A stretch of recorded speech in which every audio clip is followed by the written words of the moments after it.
gusting over 30 miles an hour at times. Partly cloudy Wednesday night, the low around 70. Thursday, a mix of sun and clouds, the high near 90. Friday looks sunny with highs in the 80s. I'm meteorologist Bob Cox in the WTIC Weather Center. 92 right now, hazy sun in the Hartford area. We've got that wildfire smoke aloft that's kind of dimming things as well.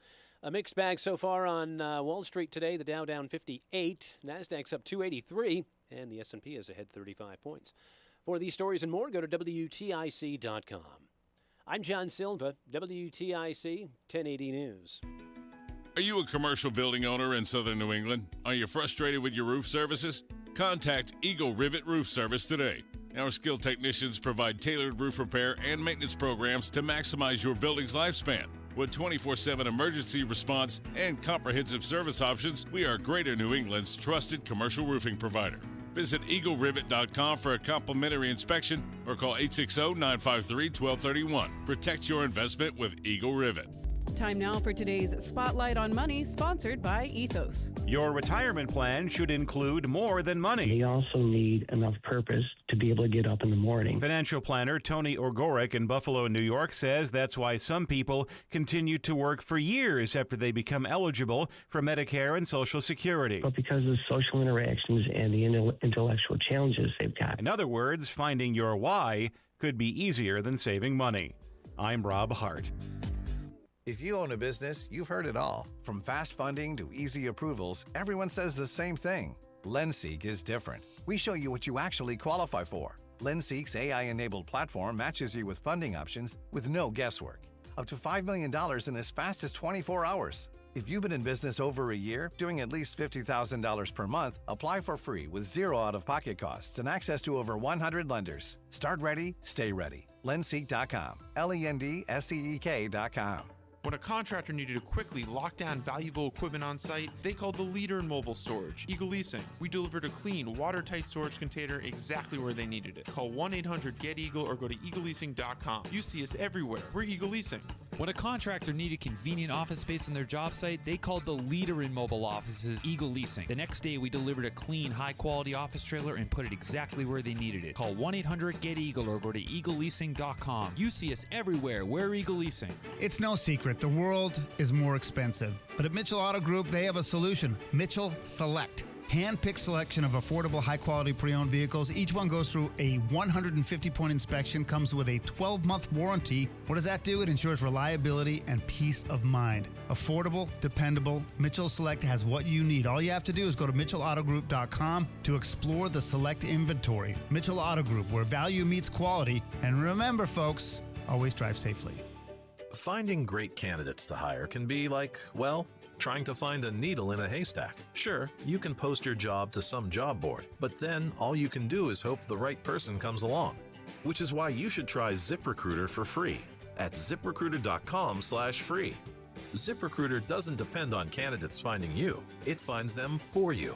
Its powerful technology identifies people with the right experience and actively invites them to apply to your job. You get qualified candidates fast. So while other companies might deliver a lot of hay, ZipRecruiter finds you what you're looking for.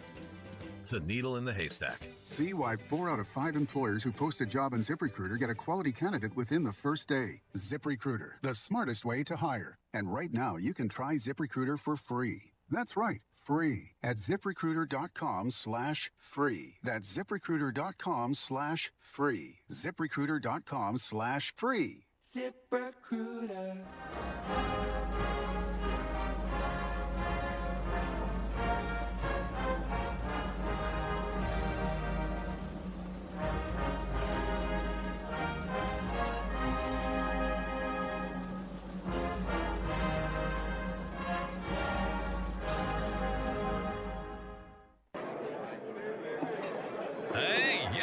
Hey, shh. Calm down. The show is about to start. Reese on the radio. Turn it up. Turn it up low. Turn it up loud. It's like a dream come true. Turn on your radio. Reese is on the radio. Yo, let's get it. Due to the nature of this program, discretion does not exist. It's Reese on the radio. Right now on WTIC News Talk 1080. Yeah! What's going on? All my scallywags, nutmeggers, conversationalists, young, old, in between, and of course my haters, you wonderful, wonderful haters. It's Reese on the radio on WTIC News Talk 1080. Alex Q in the house, first in, and of course we got TJ Duarte from Future So Bright. He'll be actually joining us. I think I got to get a date for him. But, you know, we're bringing him in every month to talk to him about what he's doing. Michael B in the house. Sam the man on the street. All in the chat room. Scallywags all. All of them. Scallywags. By the way, look that up. I'm actually working on a T-shirt of one of the first Scallywags. I've got the imagery on my phone, and I'm setting the whole thing up, but I'll show you guys in due course what they look like. By the way, Roland, did you see the T-shirts that were in there for you? Yeah, those are yours. Those came in from Lori. So she said that, and she is, you know, Scallywag as well, and part of the Reese on the Radio research department. She showed up this morning, or early this afternoon, and she brought you 3 T-shirts, as well as 3 for me. I'll be showing them later on. And you can, as well, send us your T-shirts of your local business. And let me explain to you why we're doing this. You know, we had a meeting here at the station not too long ago. And that sort of inspired me in a new way about an old conversation I had during the holiday store. And we met with someone from the business chamber, or I can't remember the guy's name, but I know he was part of the business industry or the Chamber of Commerce in Hartford. And he was a guest on the show, and I'm going to find his card, and I apologize for forgetting his name. But, you know, he said that one of the biggest problems we have here in Connecticut is that we really don't promote or encourage a lot of local business in Connecticut. And I said, you know what? This is a big platform. And it is important that we do our part. Brian does it as well, which I think is great. The Darting Across Connecticut is another great way to promote local businesses out there. We go on site, well, he goes on site, and he does a live broadcast from those businesses, and it does gangbusters for those businesses. It's a great way to promote these folks. So what we thought, or what I thought, was, hey, just send us your T-shirt. We'll rock it on the air. It's 4 hours of me wearing your shirt on the air. And, of course, I'll give you a nice little shout-out as well. Send us a note, too. Tell us what you like about the show. Hell, tell me what you don't like. I'll read it. But we'll still wear your shirt. And I think it's an opportunity. So I hope you take us up on it. Send it here to 10 Executive Drive in Farmington, Connecticut, WTIC, and just, attention, Reese on the radio. And we'd love to. Again, I'm a large, and Roland wears a double XL, or 2X, as they say. So do that. That's right. Everybody says 2X for Roland. OU812 is also in the house. Maria is in the house as well, or as Maria likes to call me, her boyfriend.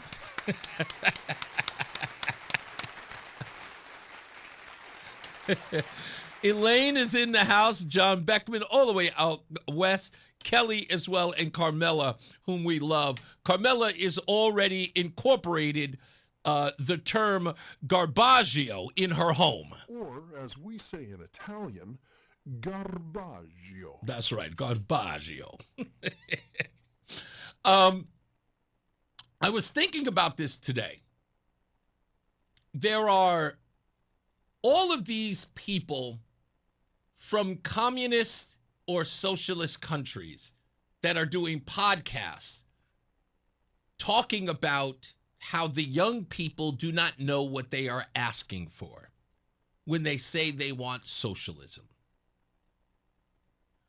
And I keep asking the question, does any of this ever does it ever make a dent in the socialists? Right? So, they're online just as much as anyone else. I mean, they are keyboard warriors. So I know they're seeing these videos of these people coming from Korea, from China, from former Yugoslavia. They give a very vivid story. Hey, Peter Lamage, running for Secretary of State, who's going to be a guest here, I think Thursday, talks vividly about his experience as a young man fleeing his country. And you ask yourself, how are these stories not resonating with these people? And I'm sorry, I hate to hurt people's feelings here. It's not that they don't. They clearly understand what you've gone through and understand your pain. But there's something else going on that needs to be focused on. And look, maybe eventually someone will get around to saying, hey, you should listen to Reese on the radio about this. Not that I want the fame for it. I want you to recognize what I am telling you. They do not see socialism the way that Peter Lamage talks about it. You have to understand who these people are to get through to them. And who they are people who care and are moral. You see, that's why they think their brand of socialism is better than the tyranny that you are describing. See, when you keep saying what form of socialism ever worked in the country or in any country across the globe, they can't answer you. Why? They don't care to. Because what they dream of or what they've dreamt of is not that. Even though it is. Don't get me wrong. It is. I have all of that explained here. So let's start with the base of all of this. When you are, as a communist, Marxist, socialist, are expanding on those things from a moral superiority, you are not going to listen to anybody else because everyone else is a liar, a cheat, a thief, an evildoer. They think that they are righteous in what they want. And remember, they care. That's the most important thing. They care. And if you don't care, bad person. That's what you have to do. You can tell them all day, of course I care about other people. I care about their prosperity. And then their argument is, well, what about people who can't be prosperous? And you go, well, I feel bad for them, but, they just have to work harder. Well, it's not right. Some of them can't. And it's every excuse in the book. And they go, we just believe that we should help them all. All of us could join together and help everyone. The rising tides lift all boats kind of deal. All right, whatever. And when you have that attitude, you have to understand that they are willing to do anything to get it. So what I would like to ask socialists, liberals, progressives even, who listen to this program, conservatives, I know how you're going to answer this. It's almost predictable because, again, this is not rocket science to you. But I want you to all think about what I'm asking here. Can there be tyranny for the good? Because that is the basis for their rule. What they want is a good tyranny. A tyranny baked in social justice. They're okay with it. Everything is transactional, transitional. If you think that they wish to create a level playing field, oh, hell no. The bad people must pay for the good people who have been punished. It's a transfer of power. And once they get the power, they will do the thing that they have accused the other side of doing forever. It's always going to be payback. Now, I know there are some liberals who are going, that's not true, Reese. Is it? Let me run a few things by you then. What happens when your utopia, if you were to get everything you want, what happens when your utopia does not lift all boats? What happens? When people have been taxed to the hilt, when they give up their 70 to 90 to 95% of their wealth, and it still does not lift people out of poverty, and there are still people who are starving, who remain without homes or a roof over their head or affordable anything, what happens then? When you can take no more, when you've taken a majority of everything, what must you do? Because there is no certainty that your idea is going to be foolproof. We know that. There are far too many people here, and there isn't even enough money to take. So what do? Do you give everything away for free? Let's take healthcare, for instance. This is my favorite topic.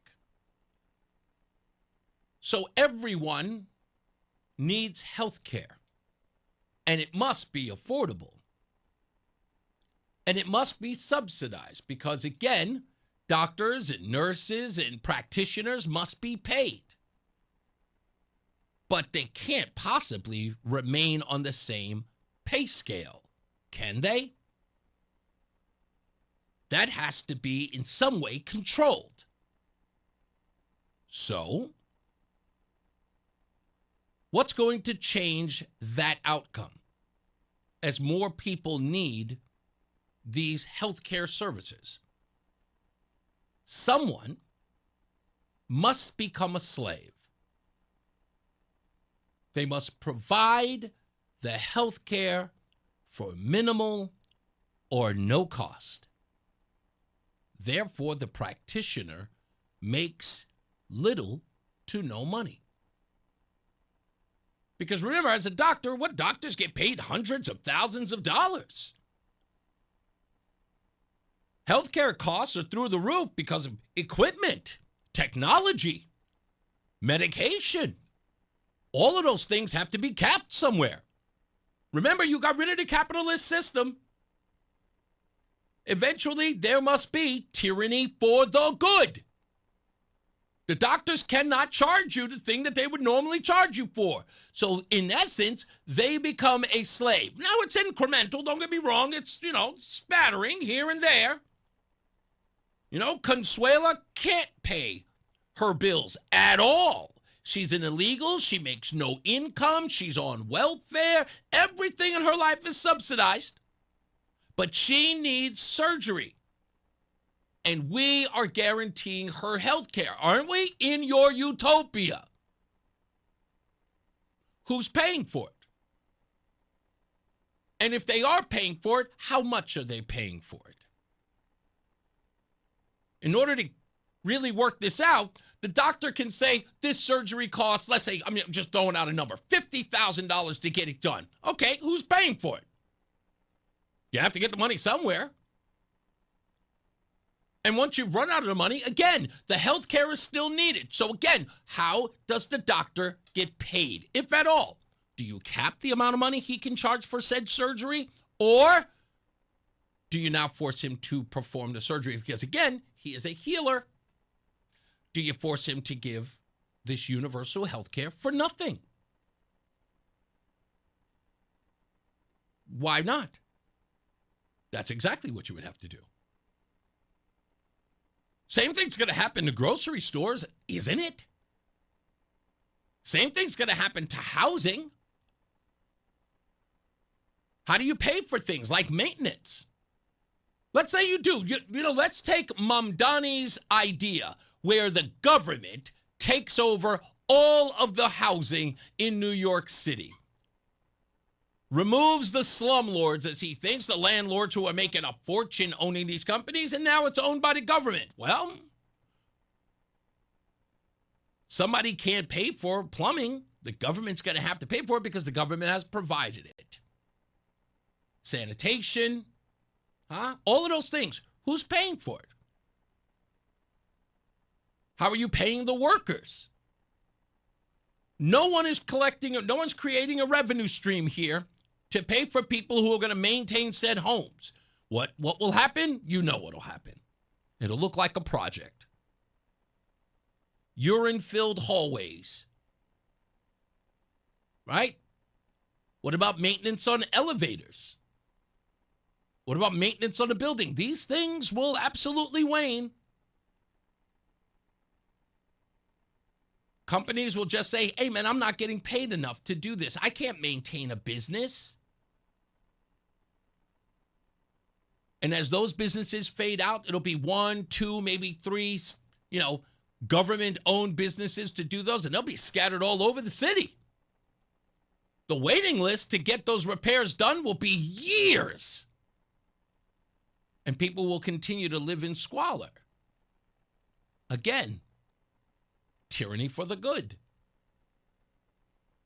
Because according to these people, again, they hate the fact that anyone would profit from these things, be it healthcare, construction, businesses. That millionaires and billionaires, people who earn a profit, is bad. So in order to cease and desist from any and all of that, there must be tyranny. And their opening salvo, their saving grace will always be to you. It's for the good. I'll talk about this a little bit more when we return. Stand by. I'll give you a couple more examples of why this is they're going about this all the wrong way. That's what I'm trying to tell you. When you're trying to express to these young people why their socialism and their utopia visions are all out of phase. We'll be back. It's Reese on the Radio.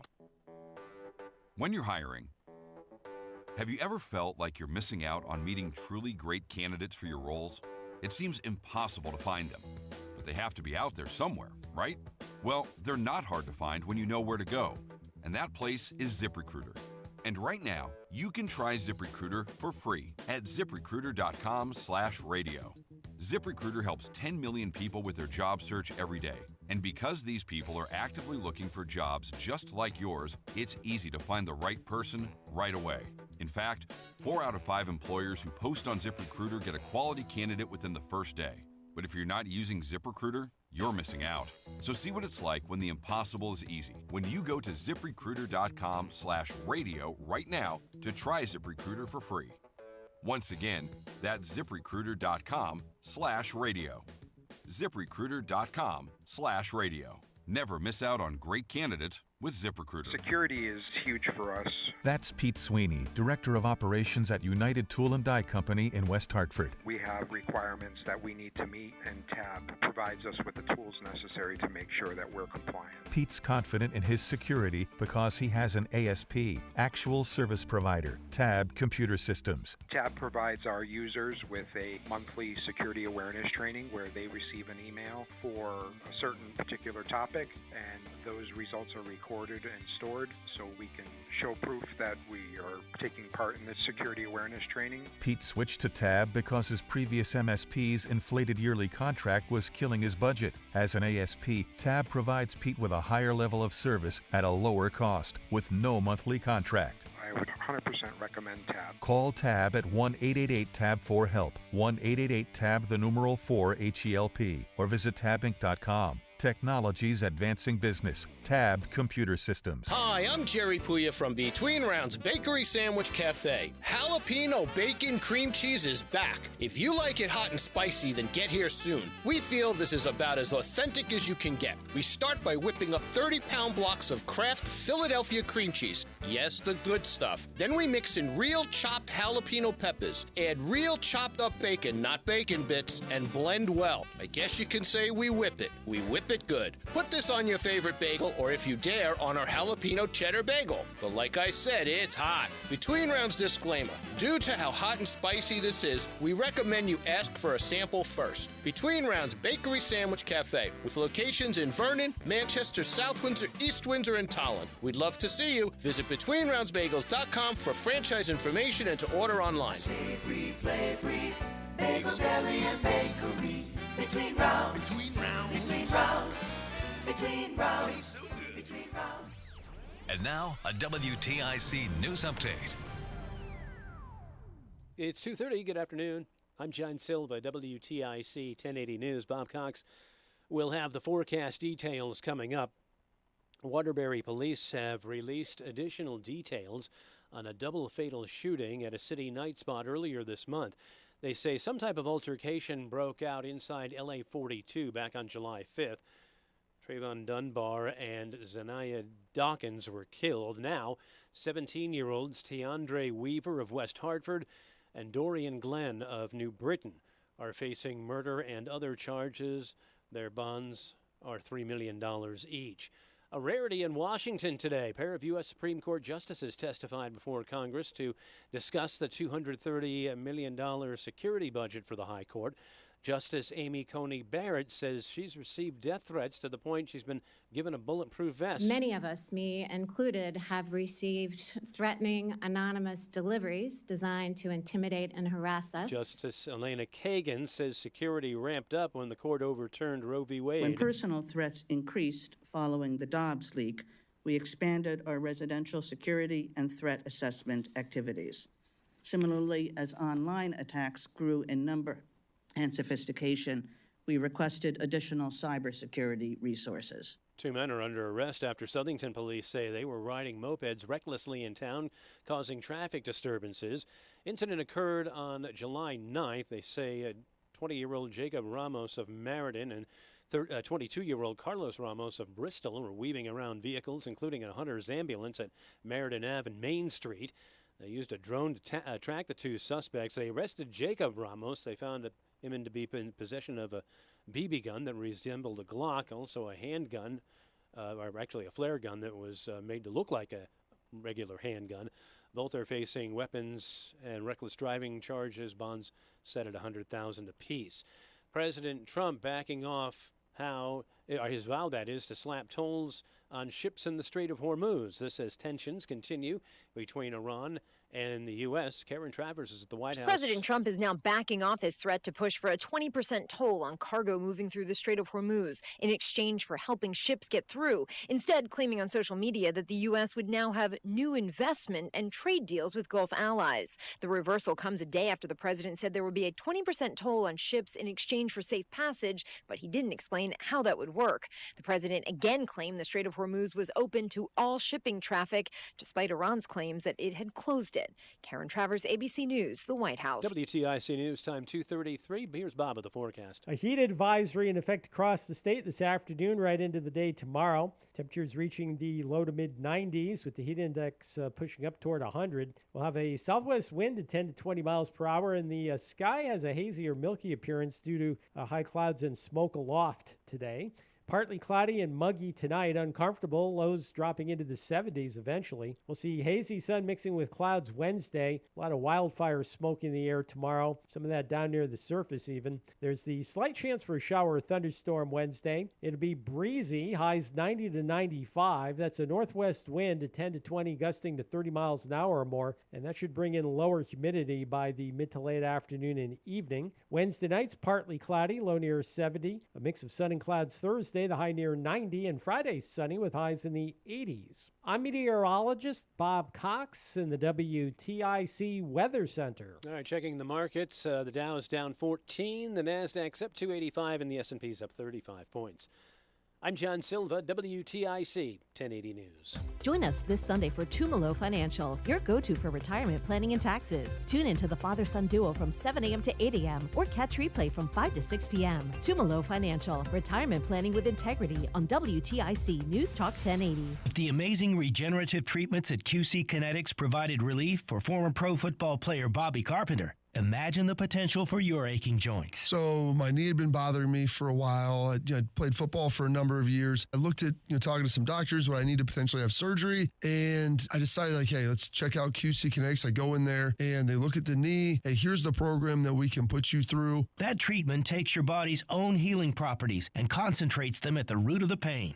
No surgery or downtime. The best part was there's no recovery until one day I felt like, hey, this feels like my old self again. I feel better. It's helped me. It's helped my dad. Hopefully it will help you in the same way. My message to them is do not wait. So you can go out and play golf and do the things that you love and enjoy. Take it from Bobby Carpenter. Call QC Kinetics now for your free consultation. Call QC Kinetics, 860-440-PAIN. That's 860-440-PAIN. 860-440-PAIN. We all hear the radio ads about the IRS. They tell you to be afraid, to be scared, and they try to frighten you into calling. I'm not here to do that. Tax Relief Advocates is different. TRA is here to tell you that if you owe money to the IRS, whether it's $5,000, $50,000, or $500,000, we have a solution. It doesn't matter if you're sitting in your car, at work, or with your kids. No matter where you are, call now. 800-575-9834. Don't lose hope. TRA can eliminate or reduce what you owe to the IRS. Generous programs are now available that can give you a fresh start. Our passion is taxes and helping individuals fix their IRS problems. We have over 1,000 five-star reviews on Google and an A+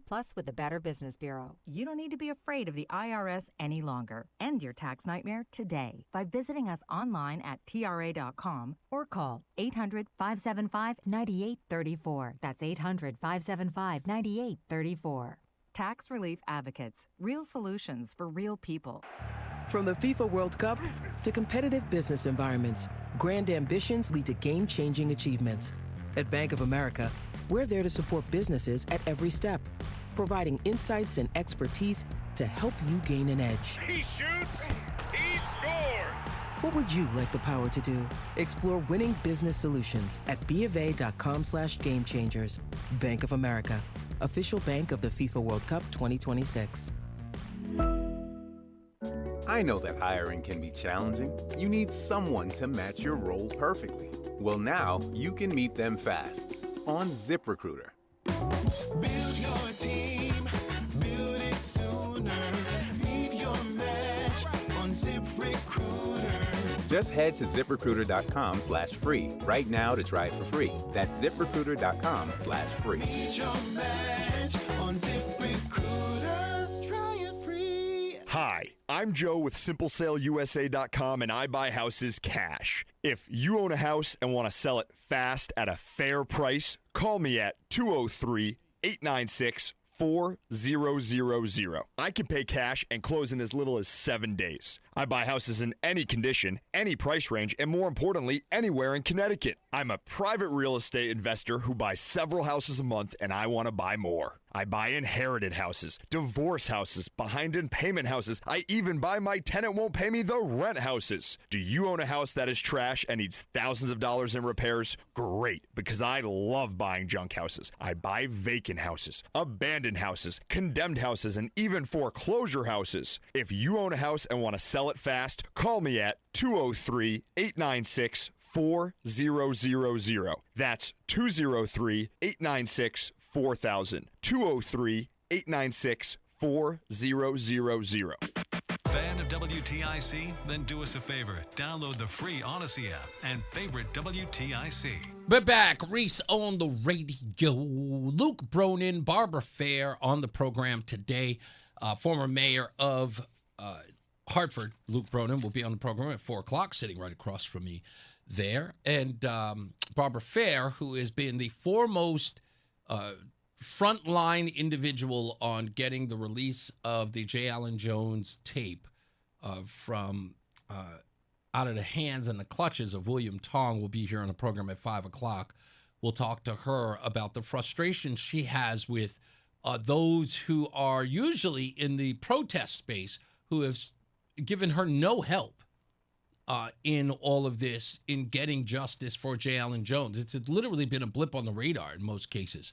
So we'll talk to her here. I want to show her some respect, because it's because of her that guys like, Mark Walsh, of course, Mark from West Hartford, he'll be joining us, by the way, at 3:35 on an update that you don't want to miss. But he was one of the people who got that information from Barbara Fair, got it to me, and of course, me getting it to you on that story. And we've been very much involved in getting that video released, which it has been, but it's still been no attention given to the story. So she'll be here to talk about where that process is as well. Let me take James real quick in Newington. How you doing, sir? Hey, good to talk to you, Reese. You know, one thing I like about your show is the long-form radio allows us to kind of educate Connecticut residents about things that will never really be covered on the foreign news or the news in our state. So I want to deal with the economy in Connecticut as how it relates to the Iran war right now.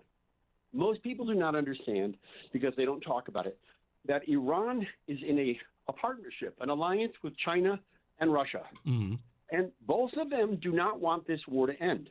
Russia is losing the Ukraine war right now. Right. They're losing it. And China has lost, with Trump in power, the control of Venezuela and all the rare earth materials. There's incredible rare earth minerals in Venezuela that China wanted to get its hands on because they already control about 60% of the world's supply. Mm-hmm. And now that Trump took out Maduro, they can see that the dominoes are falling. Cuba is about to fall and come back into American orbit. So I want people to understand that when Trump is trying to negotiate, doesn't matter how we got into this Iran situation, right. We're there. Right.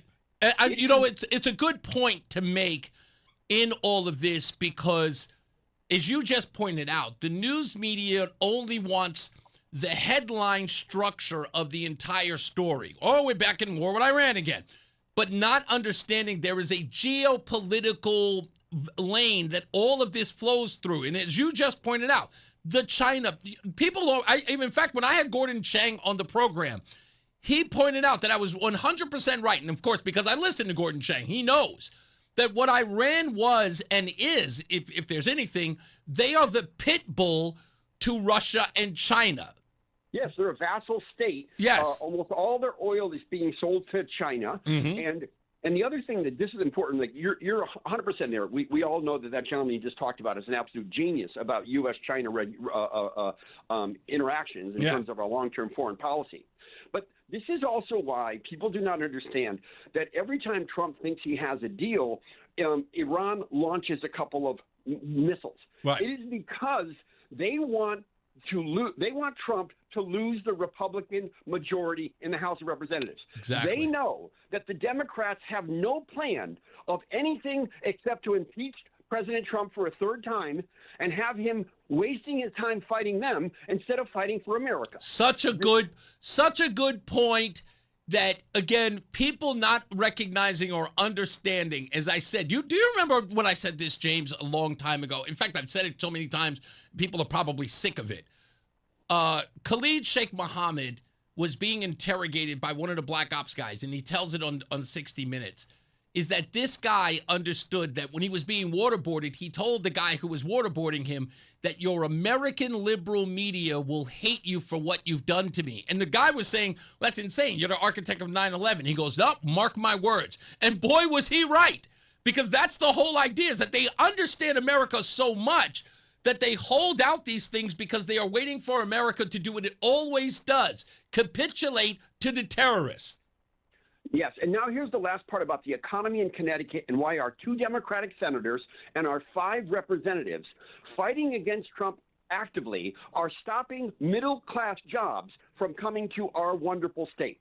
Right now, we are in desperate need of missile components. We're way behind in the rest of the world's race to get up to speed. And here we have Pratt & Whitney. We have Electric Boat. We have all of the supply shops all down Windsor and Windsor Locks and Enfield and the machine shops in New Britain. And all of them, if our senators would stop fighting Trump and our representatives would stop fighting and say, look, we know that there's government money right now for new tooling. By new tooling, I mean high-end machines to manufacture these missiles to certain tolerances. I made aircraft parts in high school. I did that as a part-time job. You need to have equipment that is ordered, and that equipment costs $1 million a machine. And we need to look to the federal government and say, we're on your side for America. But they only care about the next election. And if they get in office, none of them could actually even figure out how to get a peanut butter and jelly sandwich out of a paper bag. They have no leaders.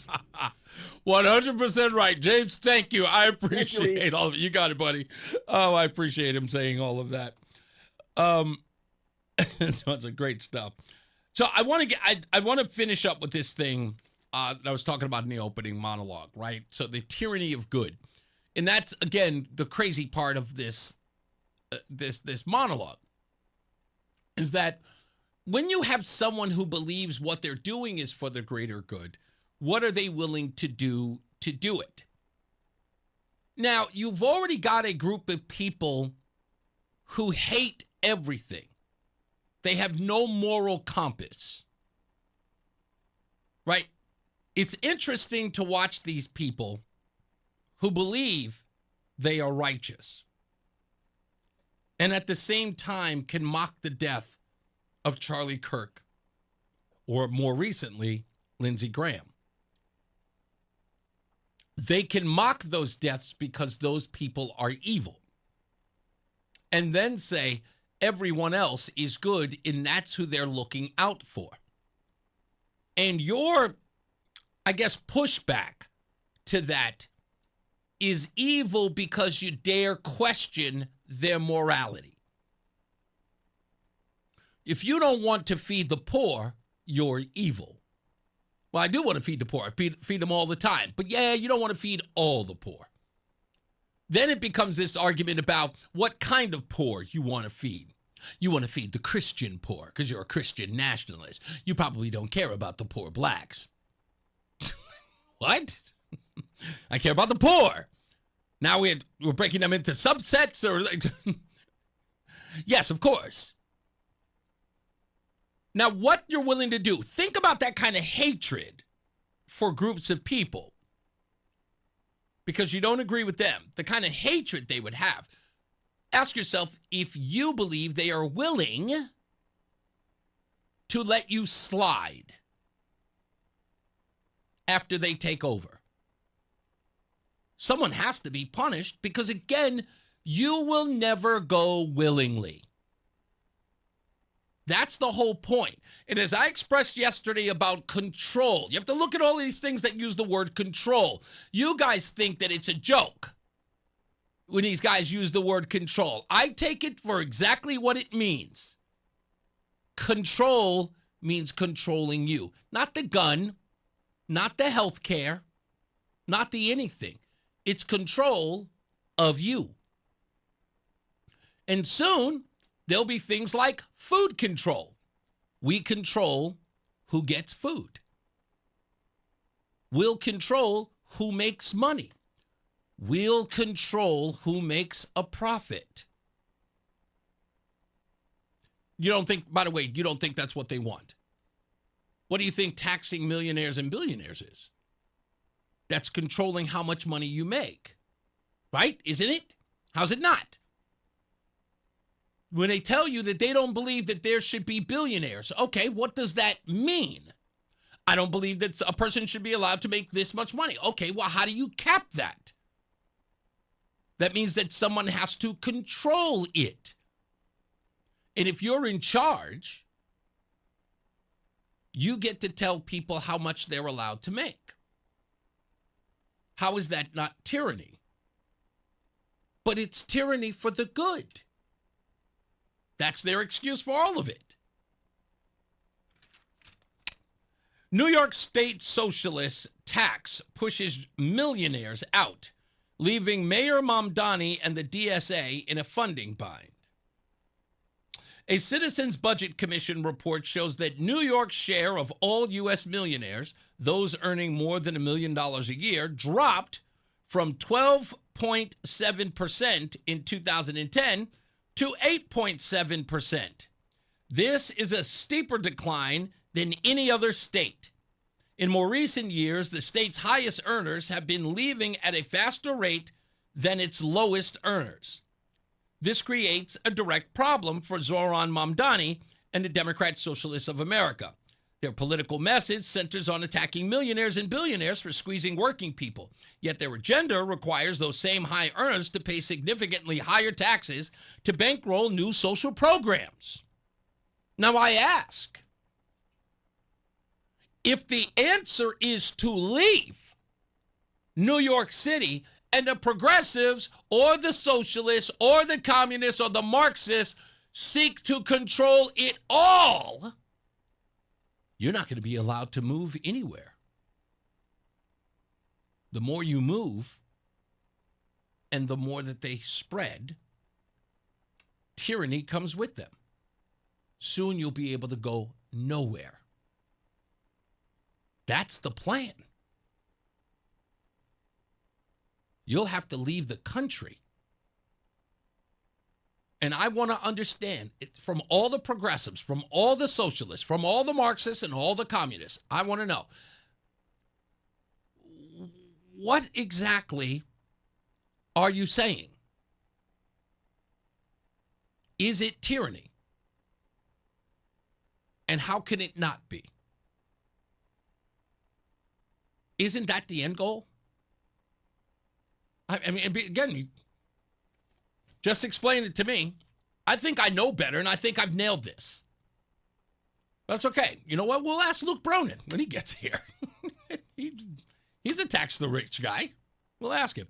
Stand by for that. Let's take a break. We'll be back. More news, more views. It's Reese on the Radio. If you owe back taxes, listen carefully to rule number 1. Never go up against the IRS alone. They're cracking down, freezing bank accounts, garnishing paychecks, canceling passports. Even your home or business could be at risk. But here's what they don't tell you. The IRS has powerful tax relief programs that could save you thousands if you qualify. That's why smart people call Optima Tax Relief, America's #1 tax resolution firm. Nobody knows these programs like the experts at Optima. Their team of tax attorneys and licensed professionals have resolved over $2 billion in tax debt for people just like you. The IRS is not stopping, so don't wait and don't take them on alone. For tax help you need, for tax help you can trust, call Optima today for a free consultation. Call 800-354-2840. 800-354-2840. 800-354-2840. Optima Tax Relief. Some restrictions apply. For complete details, please visit OptimaTaxRelief.com. If you're in the Hartford area and caring for a loved one with Medicaid, get paid starting today. Freedom Care has already helped over 162,000 families get the care they deserve, with 97% satisfaction and more than 8,000 five-star reviews. If you have Medicaid and are 65 or older, you need to hear this. You may qualify to choose a caregiver you already trust, a family member or friend, and they can start getting paid tax-free. No agencies, no strangers, just someone you know helping with meals, medication, bathing, mobility, and more. This service isn't for later, it's for right now. It's 100% free to you through Medicaid, and caregivers get paid right away after their shift. Find out if you qualify today. Call 860-777-1597. That's 860-777-1597. Don't wait. Call 860-777-1597 now. Again, 860-777-1597. Freedom Care. Get paid to care. Starting now. Freedom Care. We're here for you.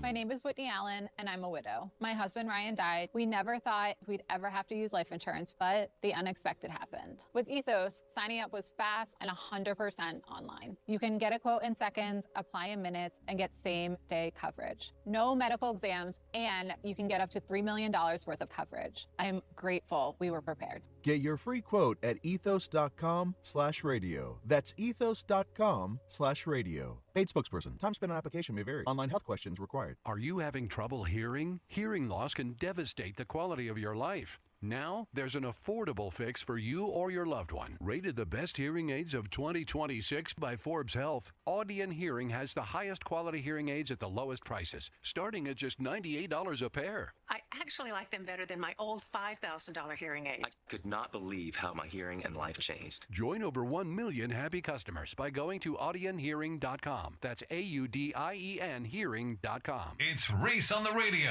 on NewsTalk 1080 WTIC. All right, we're back. Reese on the Radio. Ooh, about to get up out of here into the next hour and traffic and all that other good stuff. Top of the hour news. There's a reason why, Bob J., you should listen to the program every day, but I know you can't. You should. You should listen every day. You know that Lindsey Graham died over the weekend, and if you listened to the show yesterday, which it's clear you did not, you would have heard me say that I like when people are honest when they talk about individuals after they've passed, right?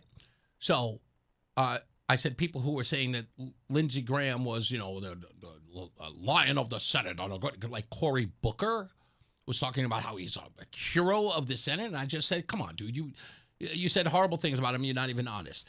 And then I said just now about people who mock the death of Charlie Kirk. Mocking it, yes, like pretending to be shot in the neck. That's mocking the death. If you're talking about Donald Trump, which I love it that you cannot help yourself, Donald Trump said, and I'll read your quote, Robert Mueller just died. Good. I'm glad he's dead. He can no longer hurt innocent people. And I did open my mouth. The first thing, and again, which is, I know you don't listen to the show every day, right? Exactly what I said. I said, Donald Trump is being Donald Trump. Did I wish that he had said something else? Of course.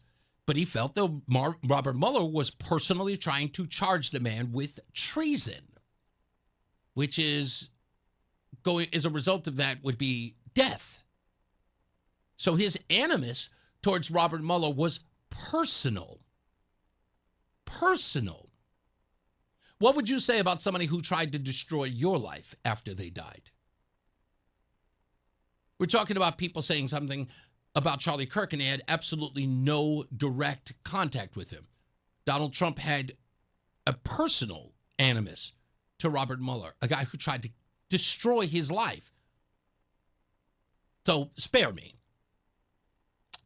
These people are silly. Anyway, again, listen every day. Okay? Stop slacking. Get your butt here every day. You ever want to call me on something, you got to be here every day to do it. But, you can't be. I understand.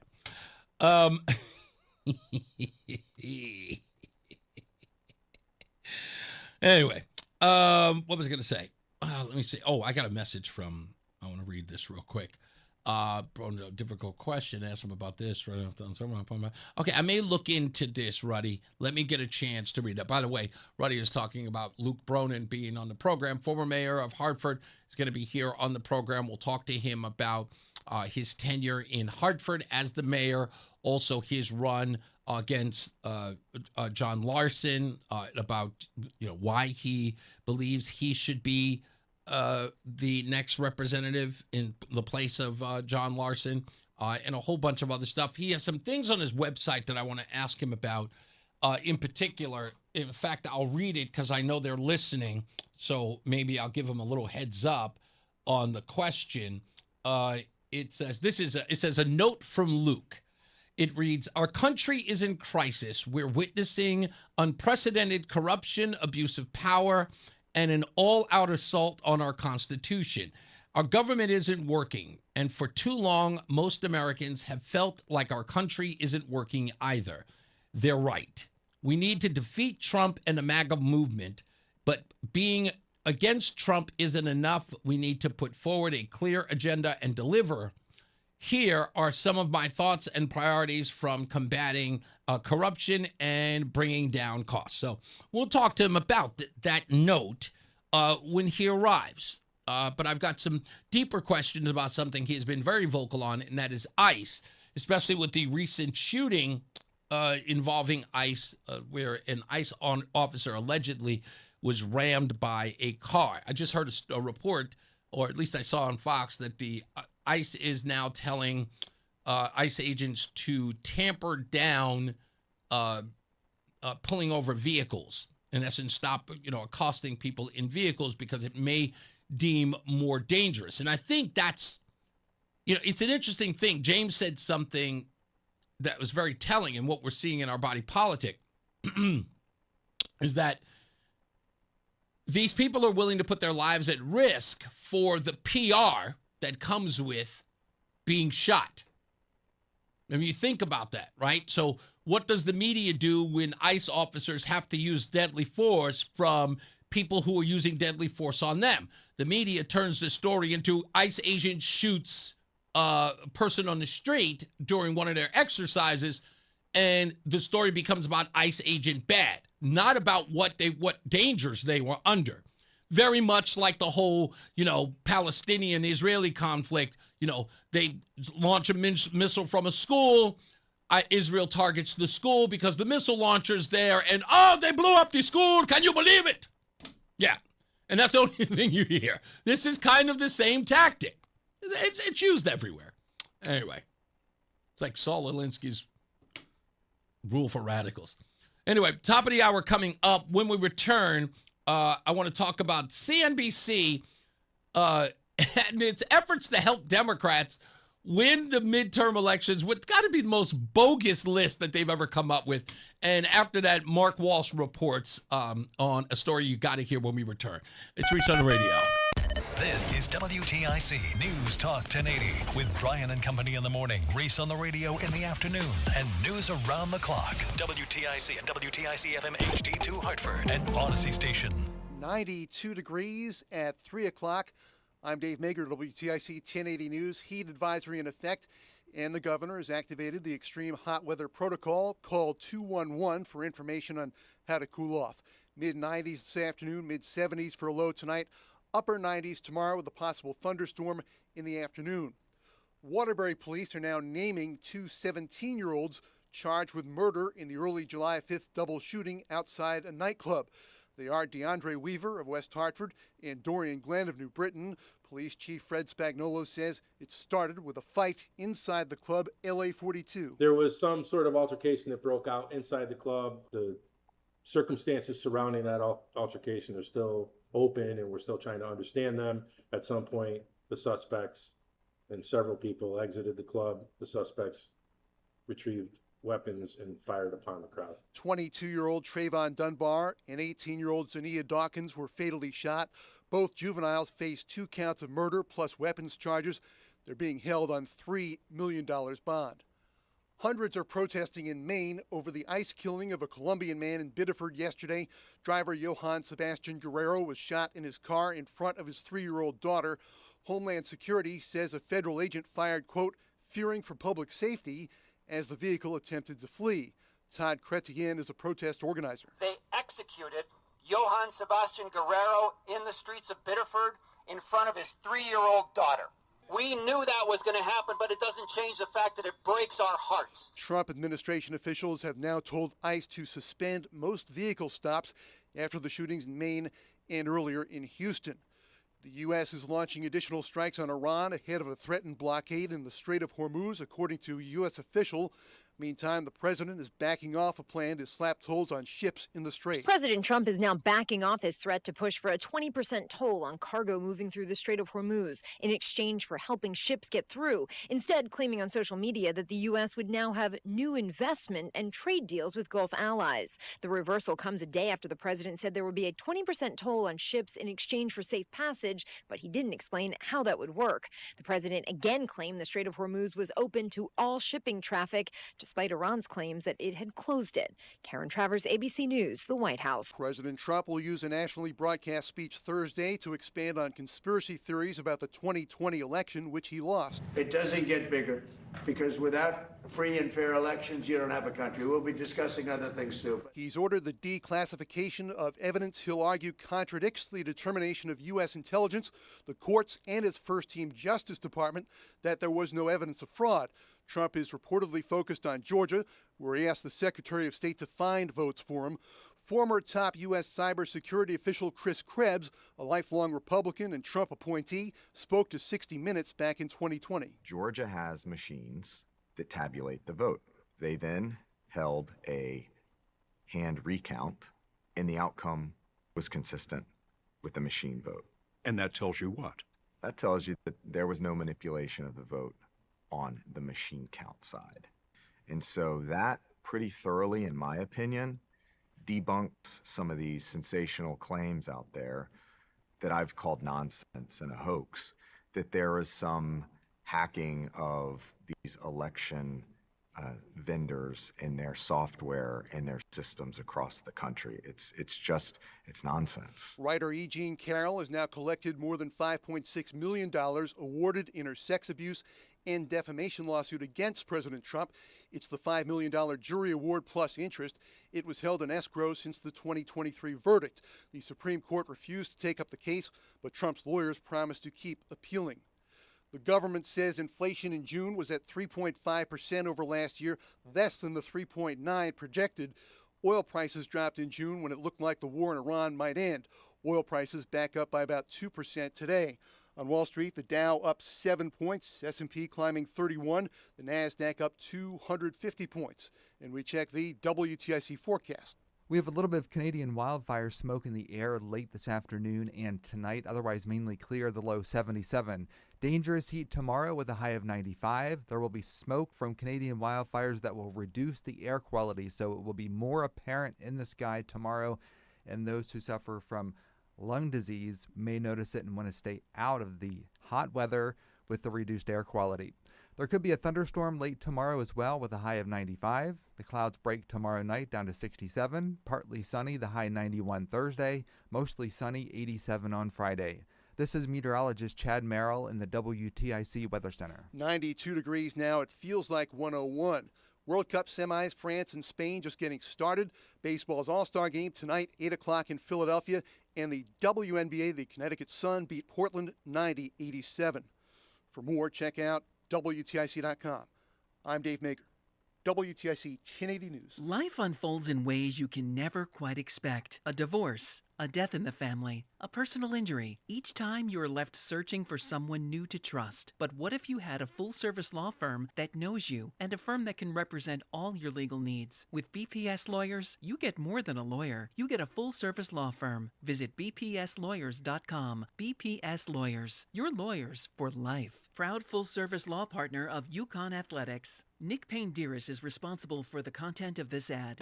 When you're hiring, have you ever felt like you're missing out on meeting great candidates? Well, they're not hard to find when you go to ZipRecruiter.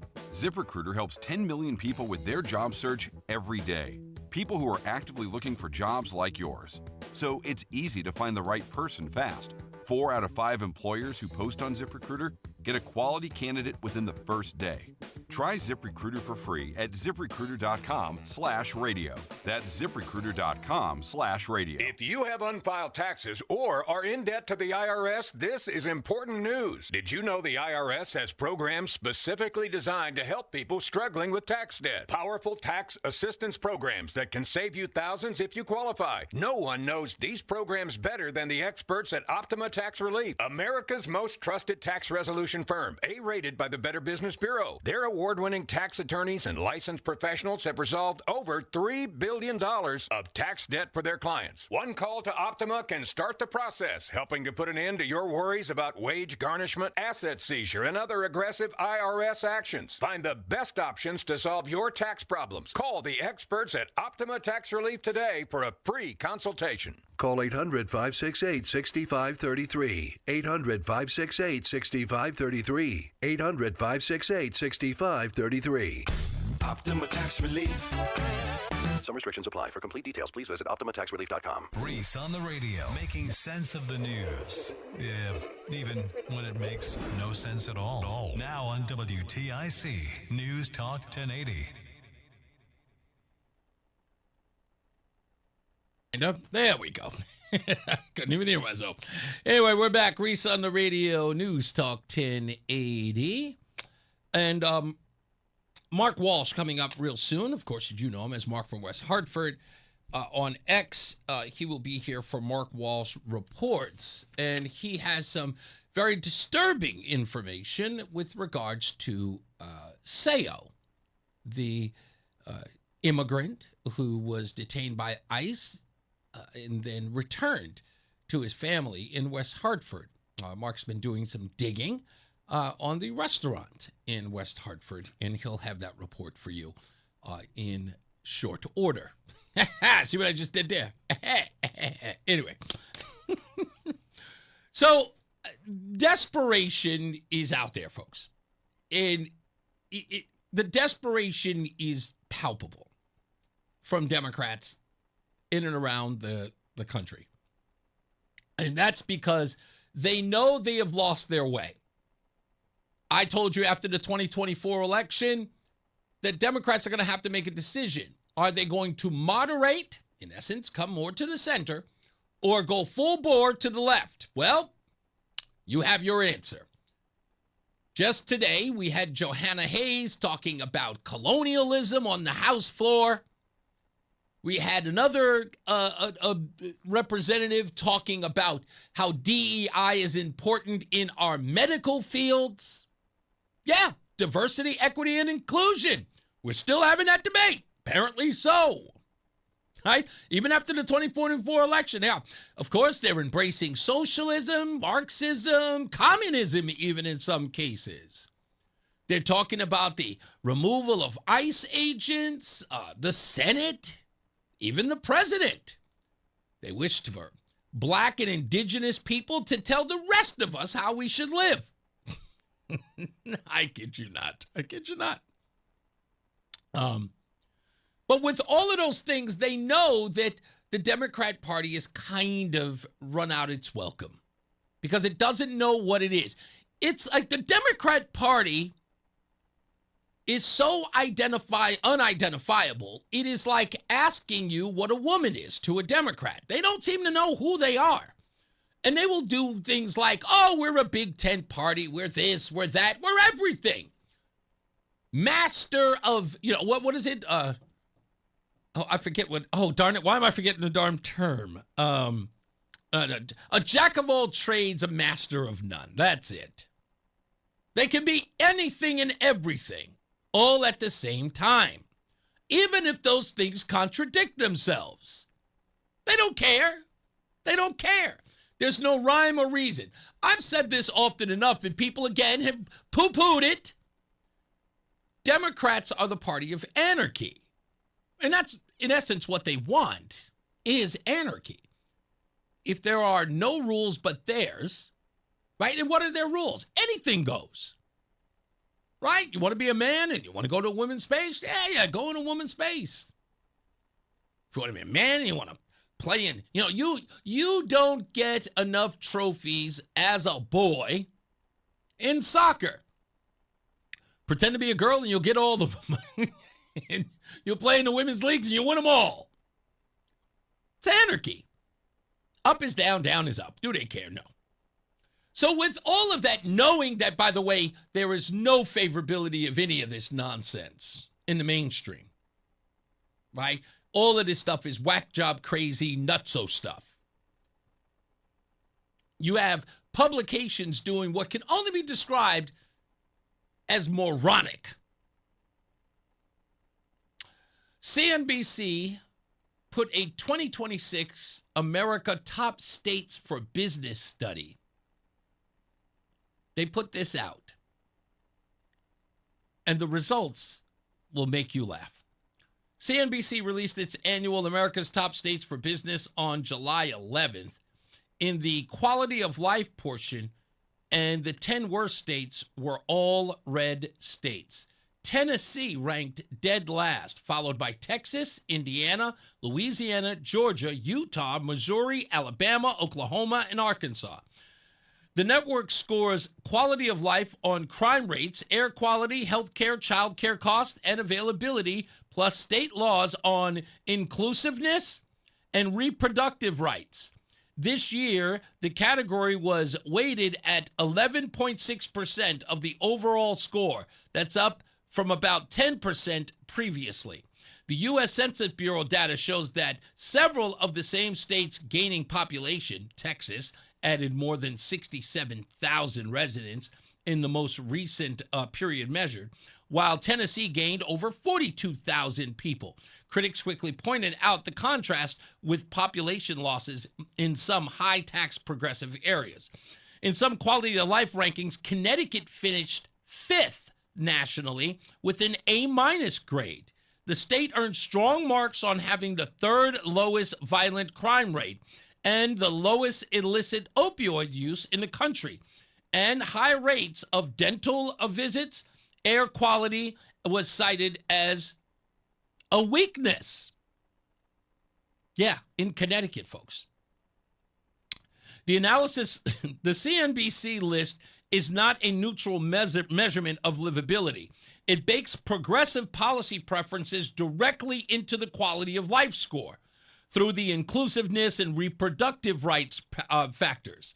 These are not objective data points like crime statistics or air quality readings. They are ideological litmus tests that dock points from states maintaining traditional definitions of sex in law, parental rights, or gender issue restrictions on gender issues or restrictions on abortion, or lower minimum wages and lighter worker mandates. So in essence, if you are a right to work state, you will be voted as one of the worst states in the country. But if you have abortion, you're up there. And this was all done again by what's considered a reputable source, CNBC, as an effort to do what? To tell people that look at all these great blue states where people are leaving in droves. They're really great to live, folks. Like these are the things that people care about. That people are moving to states based upon things like abortion access. Now, I would love to know who the dum-dum is who thinks that people are moving to a place because they get to get an abortion there. Because in my head, I'm saying to myself, okay, you got to live there 365 days a year.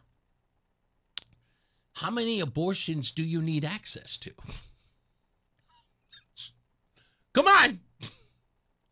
Even if you're a promiscuous person. How many? Come on. Just come on. Just tell me. If that is a deciding factor on where you're going to move, come on. Now, I know that there are some of these women who show up at these rallies in Washington, D.C., and they get on stage, and they're like, I've had 7 abortions. And some of you are just going, ugh. By the way, no guy has ever found that attractive, ladies. Just so you know, no guy has ever turned around and said, yeah. I got to hook up with her. No guy has ever said it. Not ever. Not even once. I know you guys are sitting up there thinking to yourself, well, no, not at all. Anybody who would brag about that. I mean, oh, God, I have a horrible story about this. This woman said to me one day, during the COVID era, I was going to her home for a consultation to make a decision on whether or not I was, one, going to do the job and whether or not my pricing was right. So I got there, and it was at the height of people getting the vaccination. And I showed up. I didn't have a mask, and the woman did, of course, black woman. And she comes to the front door, and she looks at me, and she goes, hi, how are you? And I said, I'm fine. And she goes, and you're here for? I'm like, I'm here to assess your home for the move. And she goes, oh, thank you. And she goes, have you been vaccinated? And I looked her square in the face, and I said, have you had an abortion? She said, excuse me? And I said, yes, ma'am. With all due respect, asking me whether or not I've been vaccinated is like asking me if I have HIV. It's a violation of my rights to ask me if I've my medical history. And she was like, oh.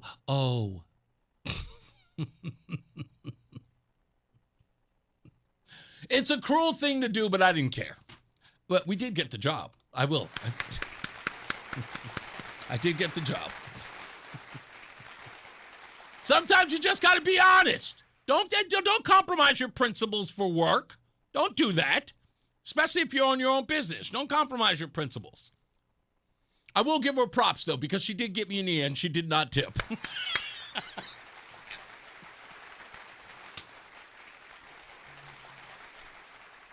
But what the heck? I overcharged her. I'm teasing. No, I did not. That would have been cruel. Yeah, so it's interesting that these folks are trying to do everything they can to support blue states when they know that they're I mean, why lie? It's incredibly ridiculous of all things to do. You know what? Well, he's going to be calling up anyway. We'll call him up in the next half hour. And we'll talk to him. Let me read some of these real quick. Nope, that was nothing. Oh, rumors going around that another Democrat pandemic is coming prior to the next election. Did you hear that, really? I've heard things like that like a year ago, but I didn't think that was gaining much steam. So I'll be I'll look into that. I thought that was weird. Bob is talking about this, and by the way, I'm still. Can I put this to bed? Bob J says Donald Trump said that he could shoot someone on Fifth Avenue in Manhattan, and his followers would still follow him. That's the one time he told the absolute truth. Well, let me tell you what he said, just so you could get the quote right. He said, I could shoot someone on Fifth Avenue and my polling numbers would go up. That's what he said. And for those who say stupid things like, that's the truth. Really? How? How is it true? Did he shoot somebody on Fifth Avenue and the poll numbers went up? Tell me how it's a fact. Someone saying something is now truth because he said it. Oh, that was true. Where's your evidence that it's true? And I can't take people seriously who still make that quote. I can't. I just can't. You're not a serious person if you're repeating that nonsense. Okay? So, and you have to do better. I know that this is the talk inside the hood. This is the kind of stupid conversations that happen in the inner city. They're not serious people. None of them are. Okay? These guys who know nothing about politics, and they really think that people say something, and in some way that's evidence of something. Okay?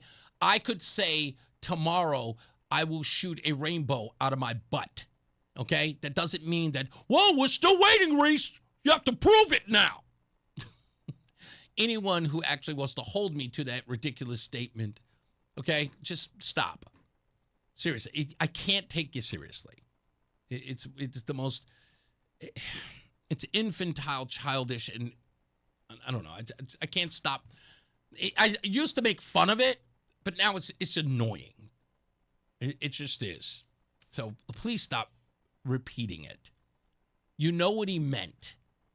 And it's what we call something said in jest.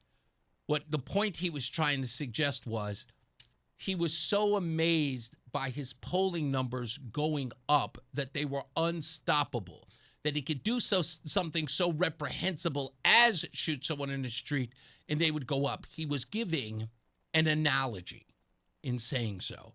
Not that, oh my goodness, he could shoot someone. It's just like the when you're famous, you can grab them by the comment. Not that he had done it, because there's no evidence of that, but simply saying it now makes it a fact. Do you get my point? So again, when people cite these things, you have to understand how unserious you are. That is not tantamount to him saying that he's done it. He is suggesting that these women who are groupies, they are unscrupulous individuals. And you know who they are. You've seen them at basketball games. You've seen them at rock concerts. You've seen them at R&B and hip-hop concerts. Women who will do ghastly things in order to get into a room with one of these people. Nothing he said was a lie. It doesn't make it less true or less reprehensible that it is true. But saying it is not the crime, although you'd like to make it so. Donald Trump said it, so it must be. Stop it. It's clown show. You make yourself look silly. And in fact, the rest of us standing around here who looks like, I heard what he said, and you immediately estimated that to be something that it doesn't. You should be better than that. So, yeah, whatever he said, the bottom line is I'm repeating the exact point. Yes, he's saying that he is so popular. Yes, right. Yeah. He's making an analogy. I'm so popular, I could do this. You know? Thank goodness for reasonable voice on these, Kamala. Yeah, it's such a great point. Again, Kamala Harris on Montel Williams' arm when nobody knew who she was. Huh? I don't even want to get into that. This isn't I don't have to be his press secretary. This isn't a press. I don't have to be a press secretary. This is just common sense. And by the way, the E. Jean Carroll case is not a rape case. Silly. Do better. It is not. Yeah, there isn't. You don't pay somebody in a criminal case, right? So therefore, it's not a criminal case. Like, do I really have to explain this to me? This shows exactly how unserious leftists are on this. And again, I don't have to be his press secretary. The facts are the facts. I could do this in my sleep because the only thing I have to rely on are what the facts are. Right? You're tripping over yourself to make a point that isn't there. Like, you have to lie and be disingenuous the same thing, but you have to lie because there are no facts in your statement. And so why toy with it? Just be factual. Like, if you've got to stretch the truth, you're not telling it. Okay? It's simple as that. Ken's in the car. What's up, buddy? Hey, Reese. How you doing today? I'm all right, sir. Hey, I just want to touch on the President Trump comment about grabbing them. Yeah, in the parts. Yeah. When that first came out, it blew up all over the place, Facebook and all that stuff. And one of my friends who is no longer a friend, I was unfriended. Oh, wow. She was going on and on and on about it. And I commented, I said, it was locker room talk. Mm. He never said that he did it. Right. And it was a hot mic situation. He didn't know he was being recorded, so he was just talking. It was locker room talk. Yeah, he's talking to his buddy, Billy Bush. And she goes, well, he said it, so he did it. I said, well, what about your husband? What about your husband when he was in high school? Did he play sports? She goes, yeah. I said, so when he was in the locker room and he was with the guys, was he talking about the cheerleaders and all the other girls? And no, he wouldn't say that. Oh, no. No, she didn't. Really? I said, really? Your husband never said anything like that? No, he would tell me if he did. So, I was like, yeah, okay. Cognitive dissonance, my friend. Yep. If you could ever imagine it like being laid out in the script, there it would be. Exactly. It's right in the locker room with a bunch of guys, knowing there's a hot cheerleader that everybody wants to get with, that the boys were pure as the driven snow. Amy looks particularly cute today. I would love to take her out for a milkshake tomorrow. Yeah, right? I got to get out of here. Thank you, Ken. Much obliged, sir. Buddy. Talk to you later. You got it. Let's take a break. We'll be back. More news, more views. It's Reese on the radio. I'm Matt Morgan of Morgan & Morgan, America's largest injury law firm. I've had the privilege of seeing miracles, broken families rebuilt, every crash, every workplace injury, every medical mistake. Fighting back can work. We've gone toe-to-toe with insurance giants, and we've won a lot. Over $30 billion recovered. Size matters. Reputation matters. Results matter. There's only one Morgan & Morgan. Injured? Dial pound law. Nicholas Russo, 157 Church Street, New Haven, 06510. There's a lot happening in Washington and in your local neighborhood. Follow WTIC News Talk 1080 on the Odyssey app to keep up with the latest. Liberty Mutual customizes your car and home insurance. And now we're customizing this rush hour ad to keep you calm, which could help your driving. And science says therapy is great for a healthy mindset. So enjoy this 14-second session on us. I think you've done everything right and absolutely nothing wrong. In fact, anything that hasn't gone your way could probably be blamed on your father, not being emotionally available because his father wasn't emotionally available, and so on. And now that you're calm and healing, you're probably driving better too. Liberty, liberty, liberty, liberty. My name is Whitney Allen, and I'm a widow. My husband, Ryan, died. We never thought we'd ever have to use life insurance, but the unexpected happened. With Ethos, signing up was fast and 100% online. You can get a quote in seconds, apply in minutes, and get same-day coverage. No medical exams, and you can get up to $3 million worth of coverage. I'm grateful we were prepared. Get your free quote at ethos.com/term. That's ethos.com/term. Paid spokesperson. Time spent on application may vary. Online health questions required. Let me tell you something about insurance. When you sign your insurance policy, for some brokers, that's the finish line. Handshake, commission, done. Then you may not hear from them again until it's time for renewal. But your business runs all year, so do the gaps and the risk. So go to supersure.com. If your company has more than 25 employees, whether you're the owner, CFO, or HR manager, it can be too complex to just go buy a policy online. Supersure is the super agency built for you, licensed in every state for your business insurance and employee benefits, all with year-round support for you and your team. At supersure.com, you can access tools like fine print facts. It'll translate your current policy into plain English so you see what's covered and what's not. Plus a business value calculator so you can estimate what your business is worth so you know what actually needs protecting. Go to supersure.com. One super agency, one powerful platform, all your policies in one place. Supersure.com. That's supersure.com. Paid for by Supersure Insurance Agency, LLC, a licensed insurance agency. And now, a WTIC news update. 90 degrees at 3:30. I'm Dave Mager, WTIC 1080 News. Heat advisory is in effect. Mid-90s this afternoon, mid-70s for low tonight, mid-90s tomorrow with a possible thunderstorm in the afternoon. Waterbury police naming two 17-year-olds charged with murder in the early July 5th double shooting outside a nightclub. They are DeAndre Weaver of West Hartford and Dorian Glenn of New Britain. Police Chief Fred Spagnuolo says it started with a fight inside the club, LA 42, that spilled outside. This is not the first time we've seen violence at this club. Club's owner, Janet Alvarez, was murdered at the club back in 2020.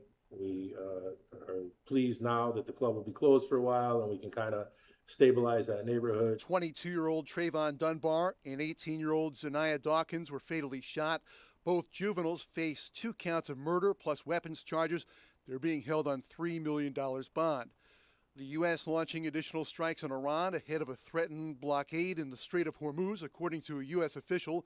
ABC's Christiane Cordero reports. Iran insists that it has control of the strait. The U.S. has been implementing this naval blockade to try to essentially choke Iran's economy. We've heard from experts, even just within the past several hours, they don't necessarily care about their people, is what a lot of our analysts have said. But to affect them economically by blocking the ports is a way to get the message through. Meantime, the president is backing off his plan to slap tolls on ships moving through the strait.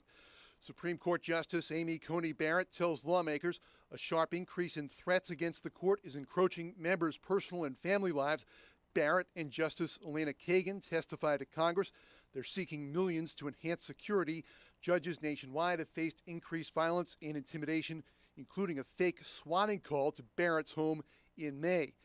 And sworn in this afternoon, Republican Darlene Graham is the first female U.S. Senator from South Carolina. She'll serve out the term of her brother Lindsey, who died suddenly over the weekend. She was appointed by Governor Henry McMaster. A special election next month will choose a new Republican nominee to replace Lindsey Graham in November's race, facing Democrat Annie Andrews. On Wall Street, the Dow up 42 points, S&P climbed 31, the NASDAQ is up 240. And we check the WTIC forecast. A mainly clear sky tonight, quite warm with a low of 77. Smoke from Canadian wildfires will reduce the air quality tomorrow. Also dangerous heat with a high of 95 and a thunderstorm late in the day that can produce damaging winds. Tomorrow night, partly cloudy, the low 67. Partly sunny and breezy, the high 91 on Thursday. Mostly sunny, up to 87 on Friday. This is meteorologist Chad Merrill in the WTIC Weather Center. 90 degrees now. It feels like 99. Sports World Cup semis. In the 33rd minute of the first half, Spain leading France 1-0 on a penalty kick. Spain 1, France 0. Baseball's All-Star game tonight, 8 o'clock in Philadelphia. And the WNBA, the Connecticut Sun beat Portland 90-87. Aaliyah Edwards scored 21. For more, check out WTIC.com.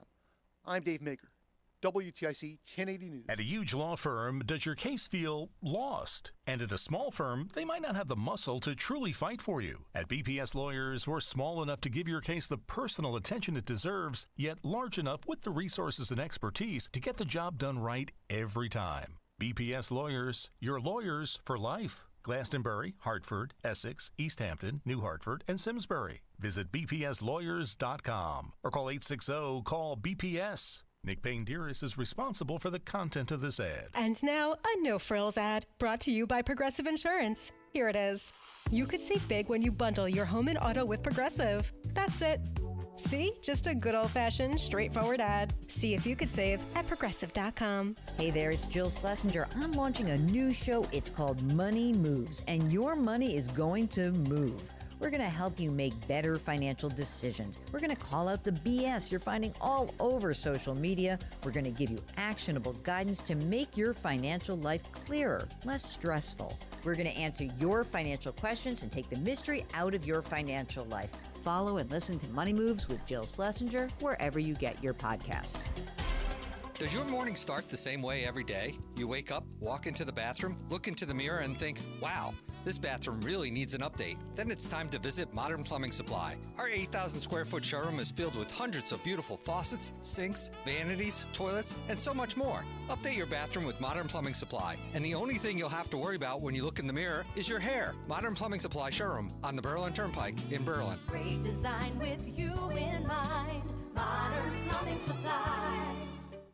Finding great candidates to hire can be like, well, trying to find a needle in a haystack. Sure, you can post your job to some job board, but then all you can do is hope the right person comes along.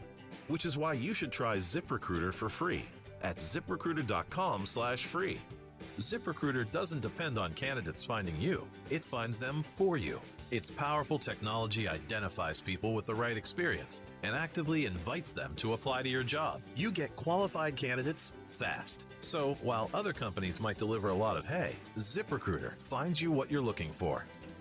The needle in the haystack. See why 4 out of 5 employers who post a job on ZipRecruiter get a quality candidate within the first day. ZipRecruiter, the smartest way to hire. And right now, you can try ZipRecruiter for free. That's right, free at ZipRecruiter.com/free. That's ZipRecruiter.com/free. ZipRecruiter.com/free. ZipRecruiter. Brian Shackman here for Certa Pro Painters. Now is the time to do it. If you've been putting it off, Certa Pro Painters can provide that free estimate. They can do it quickly and at the right price. I can tell you they did my kitchen and it was phenomenal. You never have to wonder about what's next. Certa Pro Painters, they give reliable updates and they're always in communication. And listen, schedule your free estimate online right now at CertaPro.com. That's Certa with a C. CertaPro.com. That's Certa with a C. Each Certa Pro Painters business is independently owned and operated. Performance matters in intimate moments.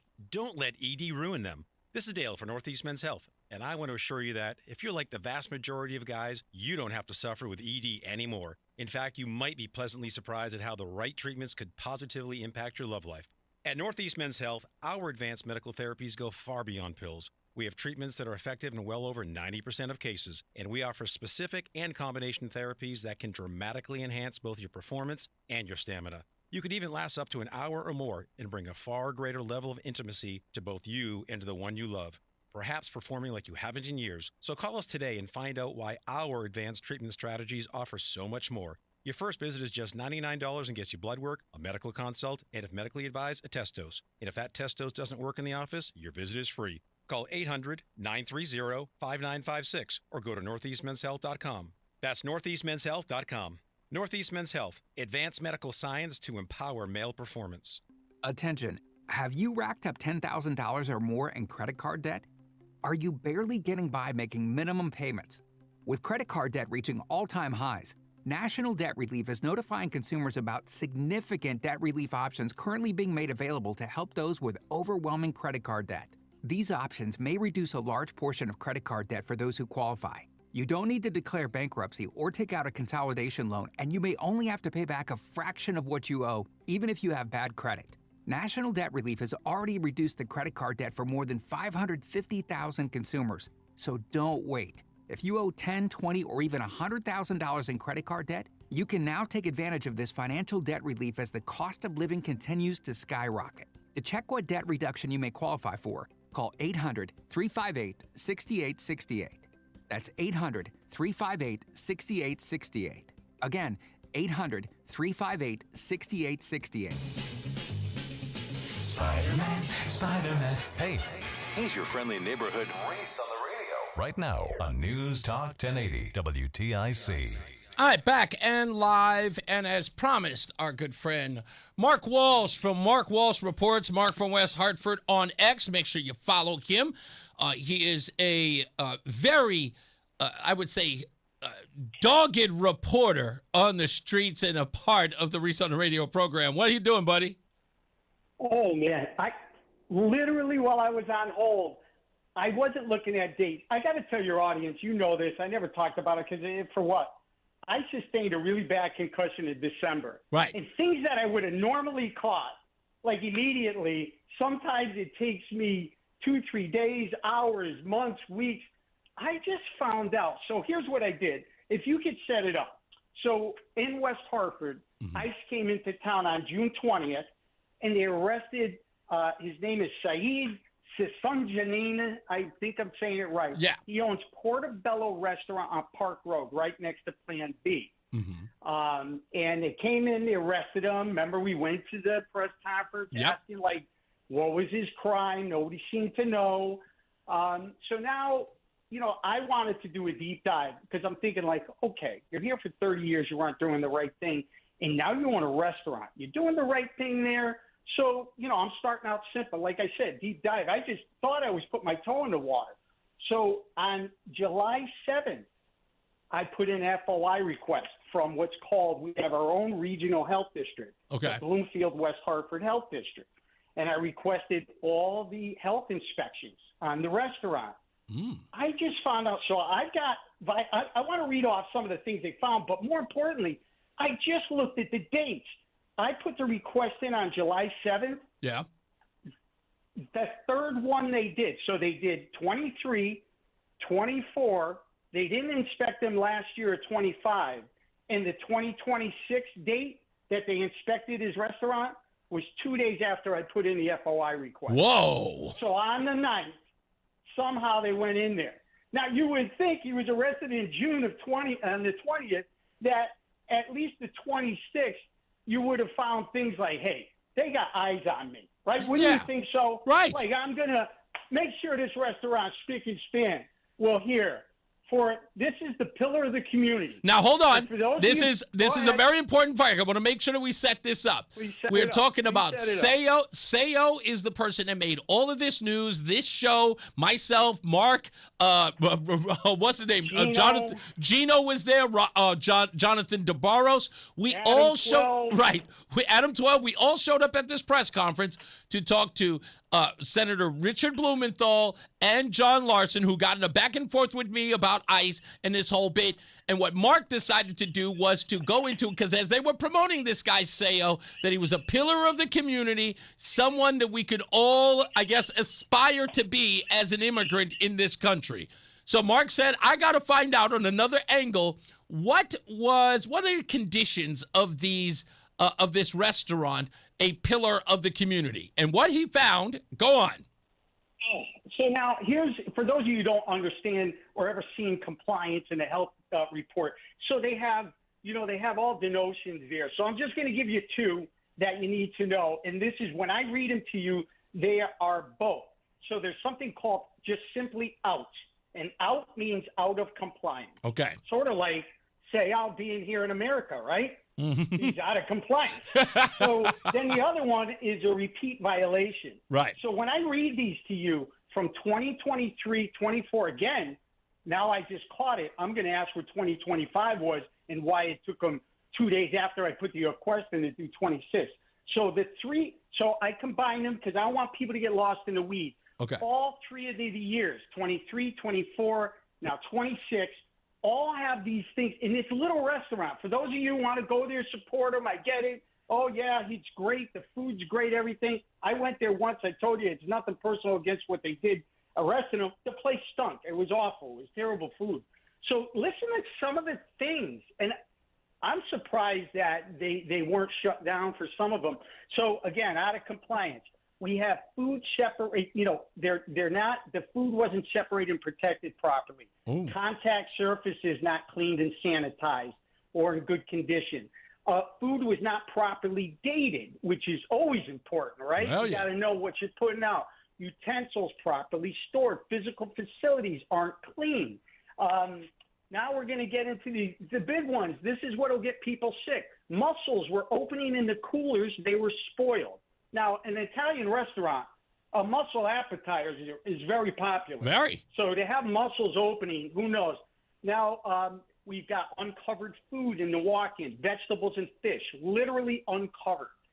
We have presence of flies due to the kitchen door open. Ooh. We've got employees smoking cigarettes, handling food.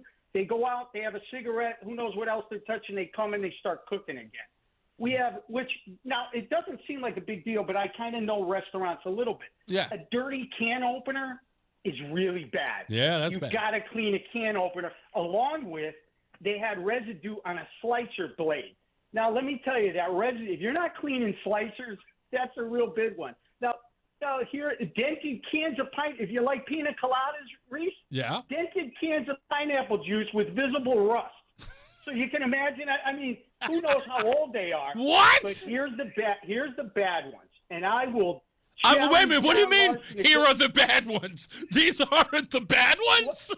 Well, this is my challenge to John Larson.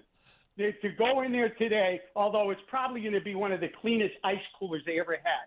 They had, and I had to look this up because I never knew there was such a thing as red mold in an ice machine. Ooh. The ice machine one year had regular standardized black mold, and then this year they had red mold. So I quickly looked it up, and if you don't mind, I won't read the black mold so I just simply put in, is red mold bad in a restaurant ice machine? Yes, red slime or mold in an ice machine is a major health concern and a food safety failure. Wow. It's really, really bad. I mean, they're telling you that you could get stomach cramps, allergic reactions. Children and the elderly should not be ingesting this. And their drinks are, what do you put in a drink? A soda, water. You put ice. And one guy, I put some of this stuff on X, and somebody in the restaurant business goes like, oh, it's a simple thing. You clean out the ice machine every night. Right. So this is like standardized stuff. So here we have a guy, again, I know it sounded like a joke that this guy's here out of compliance, but I kind of knew, and I had a gut feeling with my experience at 66 years old, that when you're not doing the right thing in one area of your life. You're probably doing horrible things elsewhere. Yeah, and I'm telling you, these people are supporting, again, I don't know, this is ground zero when it comes to socialists, liberal, communists. West Hartford, they're so out of tune, out of touch, or they really are. And I don't know, again, remember I always say, is it intentional or unintentional? Right. I don't know anymore. Yeah. I don't know if I live among stupid people or the most smartest connivers I've ever seen. And it could be a toss-up any given day, Mark. That's the whole point of this. Is again, and the worst part is that there isn't even any reasonable vetting of any of this before they sign their names on the dotted line of support of this stuff. And again, I'm going to be asking our town manager, the mayors. They don't answer me, Reese. I know. But this is the email I'll be sending out. I want to know why they were skipped last year, and why was it 2 days after my FY request did they go in there and do the 2026 inspection? I have a feeling they weren't going to inspect them this year either. If they didn't do all of last year, and then they waited two days. So I got to ask that. But now, here's what I want you to do. Listen, here's what I want you to do. I want you to get with Adam 12, and I want you to coordinate that phone call.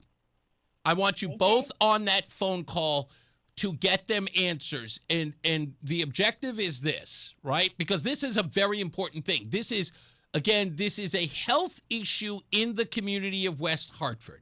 Right now, again, we're not doing favors because it's West Hartford. We have to understand it. I want to make them understand. We understand how liberal West Hartford is, and it is a very popular town to go out and eat. Roseanne and I were just there on Sunday at the bistro that's right on the corner of the main road. We went to the hibachi place right on the main road. We were we were just there. So this is a major concern because this is a tourist and eating thoroughfare. So if this guy's not up to code, they are putting considerable amount of people in danger. Now, guess what? Guess what piqued my interest? Maybe we've got to now do a blanket. I'll pick a few restaurants each month, and I'll ask for health records for all of them. I think it's if they're skipping over there, and we are the restaurant mecca, West Hartford Center. It is. So maybe I'll ask for the last 3. I'll be reasonable. Last 3 years, and I'll wait. They were able to get me this pretty quick. Yeah, why not? I don't see any reason why they would hide it. I think they waited, though, if you think about the dates. I just got it yesterday. But, like I said, the 7th was when I put the FOI in. The 9th is when they did the 2026 inspection. And now they just got it to me. So I think they literally waited to get that inspection. Wow. Now, who's in charge of them? Because they're their own entity. Now, that's another thing I got to look into. Yeah. Who's in charge of the West Hartford Bloomfield District to make sure that they're doing their job? Yeah, they've got, again. I'm paying for this. I'm sure we pay their salary. Without a doubt. I got to let you go. But, folks, if you want to check out the report, please go to Mark from West Hartford on X. He has all of it posted up there and with all of the details so you can read it yourself. And we'll go further into this to find out, one, about the 2025 I guess the 2025 audit, I guess you could say it, or health audit, and see if it's out there. We'll get on that and we'll feature it. Don't forget this one, Reese. I got FOIs with the police department too. That's the ones I really want to get my hands on. Absolutely. Talk to you later. Yeah, let me know. I promise. As soon as you know, you'll be on the air. Thank you. You got it, sir. Let's take a break. We'll come back. More news, more views. We'll take some more of your phone calls when we return. And then Luke Bronin will join us right here on Reese on the Radio on News Talk 1080 WTIC. Time now for today's Spotlight on Tech, sponsored by Ethos. Reddit says it's using artificial intelligence to detect spam posts and comments that are used by marketing firms. Reddit calls it stealth marketing, in that the spam posts are picked up by chatbots like ChatGPT and Claude, with the comments then used to formulate answers, with Reddit considered the most cited domain in AI search. The social media firm says it's detecting about 25,000 spam posts and comments a day. I'm Jason Brooks. My name is Whitney Allen, and I'm a widow. My husband, Ryan, died. We never thought we'd ever have to use life insurance, but the unexpected happened. With Ethos, signing up was fast and 100% online. You can get a quote in seconds, apply in minutes, and get same-day coverage. No medical exams, and you can get up to $3 million worth of coverage. I am grateful we were prepared. Get your free quote at ethos.com/radio. That's ethos.com/radio. Paid spokesperson. Time spent on application may vary. Online health questions required. The reason many of us hate insurance companies is because some of them act like bullies. I'm John Morgan of Morgan & Morgan. I've been dealing with these creatures my whole career. Whether it's a workers' comp claim, an auto accident, or a nursing home or medical mishap, the playbook is often the same: deny and delay. We became the largest injury firm in America for a reason. We fight the bullies. They know who we are, and I know it makes a difference for our clients. Just go to forthepeople.com and see our results and our verdicts after those bullies gave us their final offer. Hiring the wrong firm can be disastrous. Hiring the right firm could substantially increase your settlement. It's easy to get going. Visit forthepeople.com on your phone or computer, or call us on your cell at pound law, pound 529. Morgan & Morgan, America's largest injury law firm. forthepeople.com. Nicholas Russo, 157 Church Street, New Haven, 06510. Hi, I'm Jerry Puya from Between Rounds Bakery Sandwich Cafe. It is time to sip into summer at Between Rounds. Like frozen smoothies, we've got strawberry, peach, and mango for you to try. Like iced teas, choose from blackberry sangria, black pearl, red berry and floating lemon, as well as strawberry. All start with freshly brewed Lipton tea. Like coffee-based drinks, we offer fresh brewed iced coffees, several frozen coffee drinks, and of course, cold brew coffees. Our current featured cold brew is bourbon vanilla. Finally, if you prefer, we offer iced chai. So, you see, come to Between Rounds hot and leave Between Rounds cool. Between Rounds Bakery Sandwich Cafe in Vernon, Manchester, South Windsor, East Windsor, and Tolland. We'd love to see you. Visit BetweenRoundsBagels.com for franchise information and to order online. A savory, flavory, bagel, deli, and bakery. Between rounds. Between rounds. Between rounds. Between rounds. Between rounds. It's Reese on the Radio on News Talk 1080 WTIC. Call me crazy, but I actually remembered it. I actually remember that today. Let's go to John in Weathersfield. How you doing, sir? Hey, Reese. Great show as always. Thank you, sir. Hey, so I got two things about the Trump thing. Yeah. So anyone who doesn't think that was locker talk, they have to go to a job site, go to a job trailer on a Monday morning. Because you always have that one guy who sits there and says, I picked up this chick at the bar and she would have let me do this to her and I could have gotten away with it. Yeah, I even told that story once. Of course. We all have. Come on. Yeah. All right. So anyways, with that being said, the thing about the Fifth Avenue thing, you're spot on except for one thing. When he said, and maybe I'm wrong, but I'm pretty sure what he said was the way that the reporters talk about how loyal my followers are, however he says, you would think I can walk down Fifth Avenue and shoot somebody and get it. No. He was literally talking about his poll numbers that were skyrocketing because he was in essence throwing, and you're right about the media aspect of why he started the conversation, was that, remember, right before then, he had been pretty much raked over the coals over what he said about John McCain, which at that point he was sitting at about 2 to 3%, and his numbers just kept going up. And what he was making the comparison, and you're right, there was an media aspect that he was making the point of, was saying that no matter what they say about me, the audience or his supporters, I should say, were still supporting him in spite of what the media was trying to do to him. Okay, I see the difference. Okay. Yeah, because that's what, and it's a very important distinction here about all of that. And let me make this point. You might remember the Ray Rice, was that his name, the running back from the Baltimore Ravens? Was he the one who punched his Yes, girl? the one who hits, right, his fiance at the time and ends up marrying her all the time. In the elevator. Yes. Okay. So I will never forget it. The Washington Post was at the OTAs, right, where they were, the training camp, if you will. And he showed up, and so did the media, because it happened, off season, and it was just before the beginning of the season. And the media was there to see what the crowd's reaction was, and of course to kind of harangue him for abusing his girlfriend, as you would expect. But what the reporter talked about in his article was there were women who showed up wearing his jersey and cheering him on when he came on the field. And the media was outraged that these women would support him after that, which I always made the claim that the case was the media did, they're the ones who direct the narrative. And if you go against it, you're the reprobate. Yeah. So that's what Donald Trump was sort of focusing on, was that they thought that they were to be the dictates of how Trump was going to do or be successful in this primary process. Does that make sense? All right. Yes, it does. Yeah, okay. Well, thank you, boss. I appreciate it. I got to take a break, but I love you, man. Thank you. I'm sorry, Joe and Bill, I promise I will get to you. Just call up later in the show. I got filled with guests today, and I promise I will get to you. Joe in Simsbury, I got Joe's text message yesterday. I can't wait until tomorrow's speech by Donald Trump, and we'll talk about that. I got to get to Luke Bronin, who should have walked in the door a minute ago, but I'm still waiting on him, so he should be here in the next couple of minutes. We'll wait him, but when we come back on the second half of the show, Luke Bronin should be sitting across from me, and we've got plenty of questions. That looks like, nope, just right behind me, just walked in.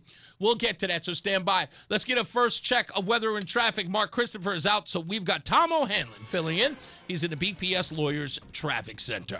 I'm Tom O'Hanlon from the BPS Lawyers Traffic Center. On 84 eastbound, we're slowing down about a half a mile after Prospect Avenue up into Parkville, and then we have that stop and go through Hartford. On the westbound side of 84, it's bunching up as you're approaching Route 2. Part of the issue there, Route 2 westbound is busy up into 84, and crossing the river into Hartford, it is stop and go. On Route 3, we're pretty good. In Windsor, we have some delays building on 91 southbound, slowing down into North Meadows. Northbound on 91, we're looking good. And so far, so good on Wilbur Cross in either direction. On 91, you're okay both ways between Hartford and New Haven, by the way. And 95 southbound getting a bit slower now from New Haven to West Haven. Traffic and weather together on the 8th. WTIC News Talk 1080. WTIC weather. There is a thin layer of smoke aloft from the Canadian wildfires that are burning north of Minnesota. So for tonight, it'll be a clear but hazy night, very warm, down to 77. Tomorrow, that smoke can reduce air quality. We will also have dangerous heat and a thunderstorm that could produce damaging winds. The high 95 tomorrow, the clouds breaking tomorrow night down to 67. Partly sunny, breezy, less humid on Thursday, but still hot, the high temperature 91. Mostly sunny on Friday, the high 87. A couple of afternoon showers and thunderstorms on Saturday with a high of 80. Partly sunny and humid with a thunderstorm in spots on Sunday, the high temperature 83. This is meteorologist Chad Merrill in the WTIC Weather Center. Keep WTIC News Talk 1080 with you all summer long for the information you need. Weather forecasts from Bob Cox help you plan your summertime activities. Taking a trip? Mark Christopher's traffic reports will get you there without the hassle. Plus, up-to-the-minute news reports twice an hour. No matter where you go, listen on the Odyssey or iHeartRadio apps and stay informed with what's going on back in CT. Because when you're on vacation, we're not. WTIC News Talk 1080. This is WTIC News Talk 1080 with Brian and Company in the morning, Reese on the radio in the afternoon, and news around the clock. WTIC and WTIC FM HD2 Hartford and Odyssey Station. 90 degrees, 4 o'clock. I'm Dave Mager, WTIC 1080 News. Heat advisory in effect. The governor has activated the extreme hot weather protocol. Call 211 for information on how to cool off. Mid-90s this afternoon, mid-70s for a low tonight, mid-90s tomorrow with a possible thunderstorm in the afternoon. Waterbury police say there's been a history of violence at the LA 42 nightclub, which is closed for now. They now say a fight inside late on July 4th led to the double shooting outside that killed 2 young people. DeAndre Weaver of West Hartford and Dorian Glenn of New Britain, both 17, are charged with murder and more. Police Chief Fred Spagnuolo. There was an altercation that broke out inside the club. We're still working on the details of what occurred inside the club that prompted them to go outside the club, get weapons, and start firing. 22-year-old Trayvon Dunbar and 18-year-old Zaniah Dawkins were fatally shot. Both juveniles face 2 counts of murder plus weapons charges. They're held on $3 million bond. The State Inspector General is investigating a shooting by a police officer late Sunday in Manchester. Police responded to a report of domestic disturbance. The caller said 18-year-old David Cordero was out of control and was armed with a knife. The IG says Officer Anthony Julius saw Cordero chasing a man, ordered him to stop, then fired 3 times, striking Cordero in the shoulder. No knife was recovered. Cordero was treated and released. He faces charges including first-degree criminal trespass and third-degree assault. Trump administration officials have now told ICE to suspend most vehicle stops after fatal shootings in Maine and Houston. Hundreds are protesting in Maine over the ICE killing of a Colombian man in Biddeford yesterday. Driver Johann Sebastian Guerrero was shot in his car in front of his 3-year-old daughter. Homeland Security says a federal agent fired, quote, fearing for public safety as the vehicle attempted to flee. Todd Chrétien is a protest organizer. We are here today in solidarity with the Guerrero family to say you are not alone. But we're also here to say it must be the last person in Maine that ICE kills. Officers involved in the shooting did not have body cams. The U.S. launches additional strikes on Iran in the Strait of Hormuz. ABC's Christiane Cordero reports. This is the 4th consecutive day of back-and-forth airstrikes between the U.S. and Iran. We've seen it progressively escalate, both sides really, and mostly concentrated from the U.S. side on port cities around the Strait of Hormuz. Meantime, the president has backed off a plan to slap tolls on ships in the strait. President Trump will use a nationally broadcast speech Thursday to present what he calls newly released evidence about the 2020 election, which he lost. It doesn't get bigger, because without free and fair elections, you don't have a country. We'll be discussing other things, too. He's ordered the declassification of evidence, he'll argue, contradicts the determination of U.S. Intel, the courts, and his first-team Justice Department that there was no evidence of fraud. Former top U.S. cybersecurity official Chris Krebs, a lifelong Republican, has called the 2020 vote the most secure in American history. He spoke to 60 Minutes back in 2020. There was no indication or evidence that there was any sort of hacking or compromise of election systems on, before, or after November 3rd. Trump is reportedly focused on Georgia, where he asked the Secretary of State to find votes for him.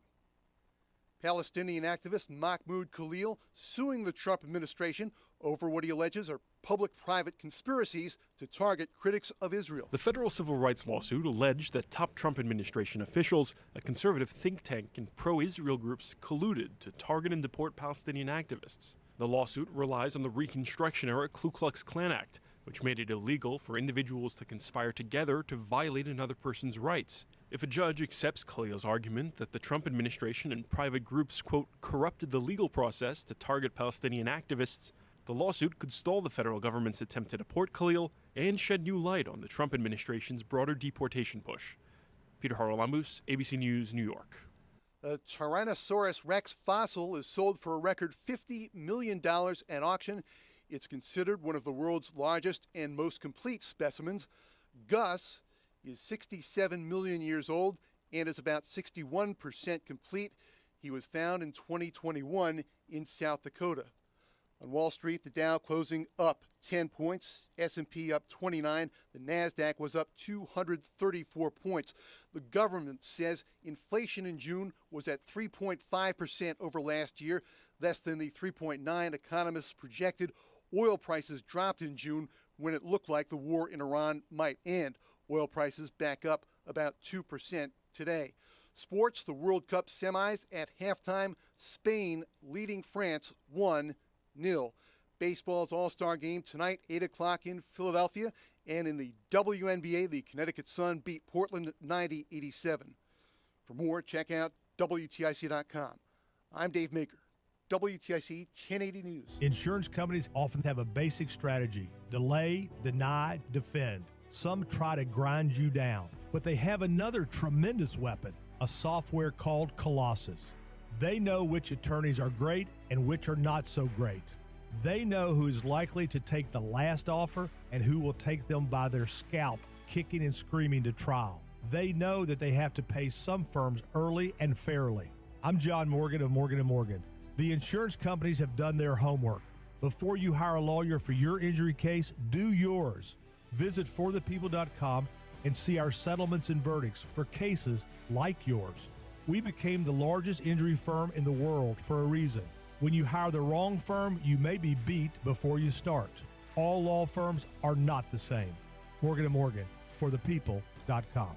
Nicholas Russo, 157 Church Street, New Haven, 06510. Reese is on the radio. Hey, hey, here we go now. He's on the radio. Hey, hey, one time, hey. He's on the radio. Hey, hey, give it to him now. He's on the radio. Hey, yo, we never finish 'cause the party don't stop. Hey, the way we consider politics, we on top. Hey, we flip it like sandals, except we never flop. Hey, and when we drop, you know we gon' pop. Hey, yeah. Reese is on the radio. Hey, here we go now. Reese is on the radio. Hey, one time, come on. Reese is on the radio. Hey, give it to him now. Reese is on the radio.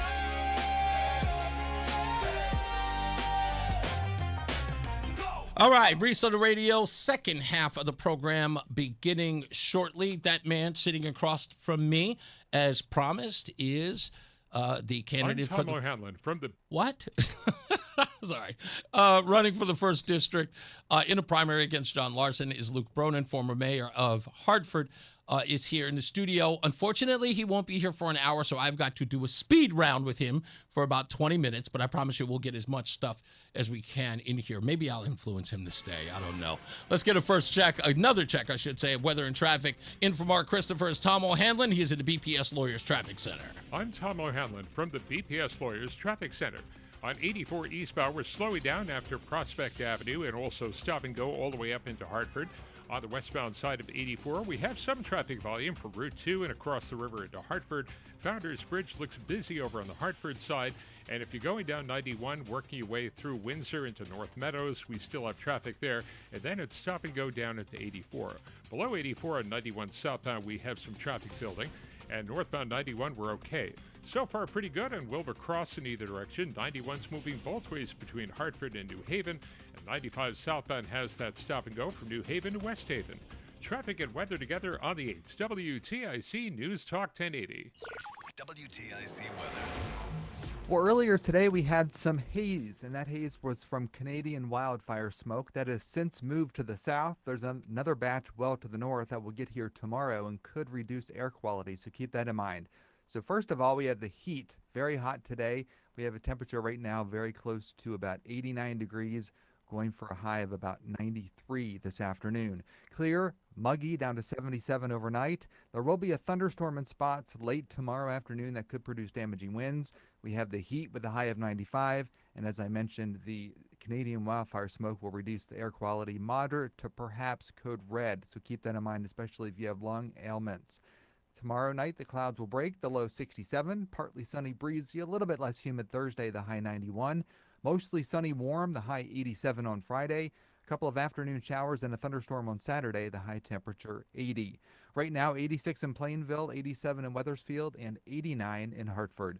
This is meteorologist Chad Merrill in the WTIC Weather Center. For all station contest rules, go to WTIC.com and click contests. That's WTIC.com and click contests. Brian Jackman here for CertaPro Painters. You know, I love my home, but I did notice in the kitchen especially that scuffs, faded colors. I knew I needed to do something about it, so that's why I got in touch with CertaPro Painters. They can do something that not only protects your home, makes it look great, makes you happy to be in that space all the time. CertaPro Painters is dedicated to bringing fresh color to your home with quality craftsmanship. Check it out yourself so you can schedule that free estimate online right now at CertaPro.com. That's Certa with a C. Each CertaPro Painters business is independently owned and operated. You take care of your dog out of love and responsibility. But what if every scoop that you're feeding them is slowly making them sicker? Not because you're a bad pet owner, but because the pet food industry never told you the truth. Greetings, naturopathic Dr. Dennis Blank, Amazon #1 best-selling author and founder of Rough Greens here. Dog food is dead food, stripped of every live nutrient that your dog needs. That's where Rough Greens comes in. Just sprinkle it on top of whatever you're already feeding them. It's packed with live probiotics, enzymes, omega oils,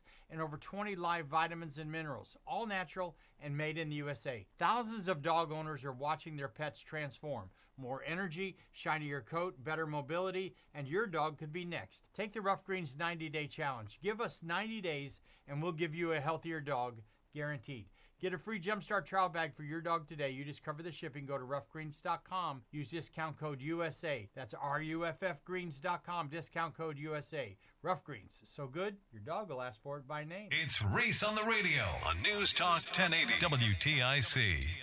All right, you can throw those on. I've only got a little bit of time with you, so I'm going to try to get into it, but thank you. I appreciate you. What do I call you? Did I still call you Luke? Luke is fine. Okay, let's call you Mayor. I mean, you might call me many other things. No, I'm not going to insult you. I'm just like I can call you a million things. But anyway, I want to get into this because I had another question for you. This was something I saw on your website. If you were listening, I brought it up. And I thought this was interesting, so it's important that I ask. It says that we need to defeat Trump and the MAGA movement. This is on your website, which, of course, is BroninForCongress.com. It says we need to defeat Trump and the MAGA movement. Can you be a little specific about the MAGA movement? Are you meaning the rank and file everyday citizens like myself, my wife, people who listen to this show? Or are you talking about something completely different? I'm talking about the political movement that Okay. has, I think become effectively a cult of personality for Donald Trump. Mhm. And what I see as some of the defining things of that movement are, number one, a complete breakdown in the principle that public office is supposed to serve the public good rather than private gain. What I see in the Trump administration is an administration that has been completely consumed by self-dealing and self-enrichment of Trump, of his family, of his friends, of a small group of extremely rich Americans who are getting richer, and it is a level of sometimes we use the word corruption. I think people get sort of almost numb to it. Yeah, this is Connecticut. But I think what we're seeing out of the White House is something we've never seen in this country before, at a scale of corruption that we have never seen in this country before. But before you get into the weeds, I want to be specific about the thing. I think what we're seeing right now is beyond just generic corruption. It is bribery. You have foreign governments paying into the Trump family's crypto schemes in return for access to America's most advanced computer chips. You have pardons being sold to the highest bidder. This is really dangerous Are stuff. we really? And what I see is a movement that has allowed itself to sacrifice all of its principles to support a man who I think is screwing over Americans every day. All right. Well, you said the public good, right? In that answer, who determines what the public good is? You or the people?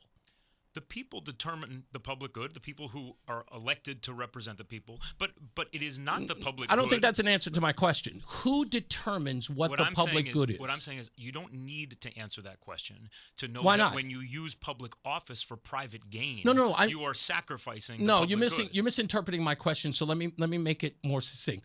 You said working for the public good. Who determines who determines what is the public good that you should work for? Is it us? It's a democracy. At the end of the day, the American people are sovereign. They have the ability and the right to elect those leaders they choose to elect. Yes, so you're saying us then. And I understand that there will be times, and maybe many times in American history and in my life, when those who are elected don't agree with me on policy. I don't need them to agree with me on policy to believe that we still have a democracy, we'll still have rule of law. It's okay for me if people disagree with me. What's not okay is for people to use their positions of public power for private gain. Luke, it's not okay for you to disagree with the people who've elected you to serve them. No, hear me out. It's no. Maybe you're not understanding the question, so I'll make it clearer. So you do the bidding of the people you represent, yes? Oh, no, I think that people who are elected to office have a responsibility to do the right thing as they see it. They're empowered. Wait a minute. No. What's the word representative in front of this title for? We don't govern by referendum. We don't put every question out for a straw poll, Watch online the cameras and say, there. I'm sorry. what does everybody want? This is not a new principle. This is it is a new those who are principle. elected have to use their judgment, their values, their convictions about Luke, do you think that you govern? Hold Hold on. Do you think you govern the people at your behest or theirs? In a democracy, It's a simple are elected, question, and sir. then you're accountable. So we have elections. The people of this country choose their leaders. Those leaders then do what they think is right as they see it. So they don't represent the people and their women. They don't. Absurd conversation. No, it isn't an absurd conversation. You do not understand the word representation. You do not believe. No, it's a simple yes or no question. Yeah. Do you believe that your role as a representative is to do the will of the people who have elected you? Yes or no? This is actually a really old debate. Civics 101. Civics 101 recognizes that when someone is elected to serve, they are elected to use their best judgment about what is right. Even if it's against the will of the people? Let me say it this way. When I was mayor, I was elected by the people of Hartford to lead that city. Serve them. There is no way to determine what the people believe about every single issue that comes before you on any given day. People are elected to serve and do right as they see it. As they see it. So in essence, so you're telling me that in elected office, if you should get this office, that you will determine what is good for the people that you represent on your own without their consent? This has nothing to do with consent. No, sir. It's just, you can think that, but I'm asking you a specific question because this, again, is the tenets of who we are as a political society. I think you're misunderstanding what we are. Tell me as a what it is that I'm political society. misunderstanding. Throughout our history, there have been many times when our elected representatives have faced challenges and had to use their judgment and maybe sometimes make unpopular decisions that prove to be the right ones in the long run. If you had asked the American people in advance of World War II whether the United States should begin preparing to support Europe to defeat the Nazis through the Lend-Lease, and they understood the scale of our efforts to support, a lot of people would have been opposed to that. But Roosevelt had the foresight to understand the threat that was coming, and he used his judgment to prepare our country and our allies for the threat that was coming. This is a country. Maybe you're not understanding what I'm trying to ask you. I don't really know why we're going down this rabbit hole. Well, I did because again, I start again. Well, we are because because again, I'll tell you the biggest problem that a lot of people here and in many other states, and again, I keep saying this all the time. I don't understand why our elected officials do not understand that they are public. Please let me finish. They are public servants. I don't want you to filibuster, but then again, I don't want to get into an argument with you. I just literally want to make my case, and then you and I can have that discussion thereafter. What I'm saying to you is that you are an elected official that is there to serve the people and their interests, and you are saying that, no, you believe that you are there to then decide for them what you think is their public good. You brought up public good, so I'm only responding to you using that term. Right.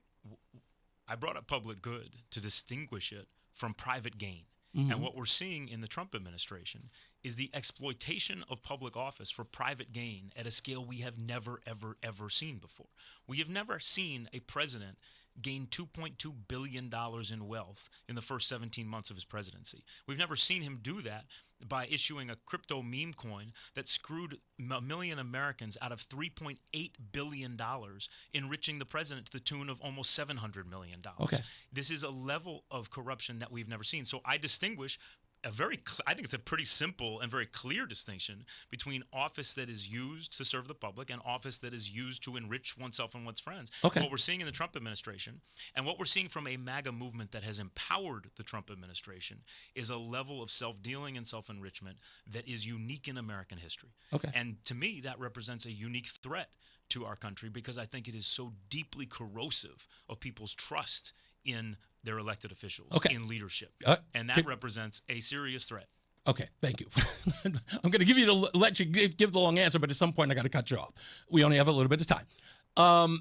Okay, so let's get to the most important part of this conversation because it is very much involved in your public policy as it relates to ICE. You believe that we should abolish them. So let me ask you a couple of layup questions, okay?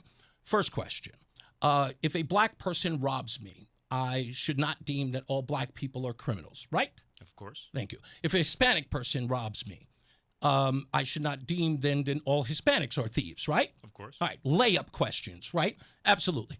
Sir, 45%, that's almost half, of the individuals who work in ICE are Latino and African American.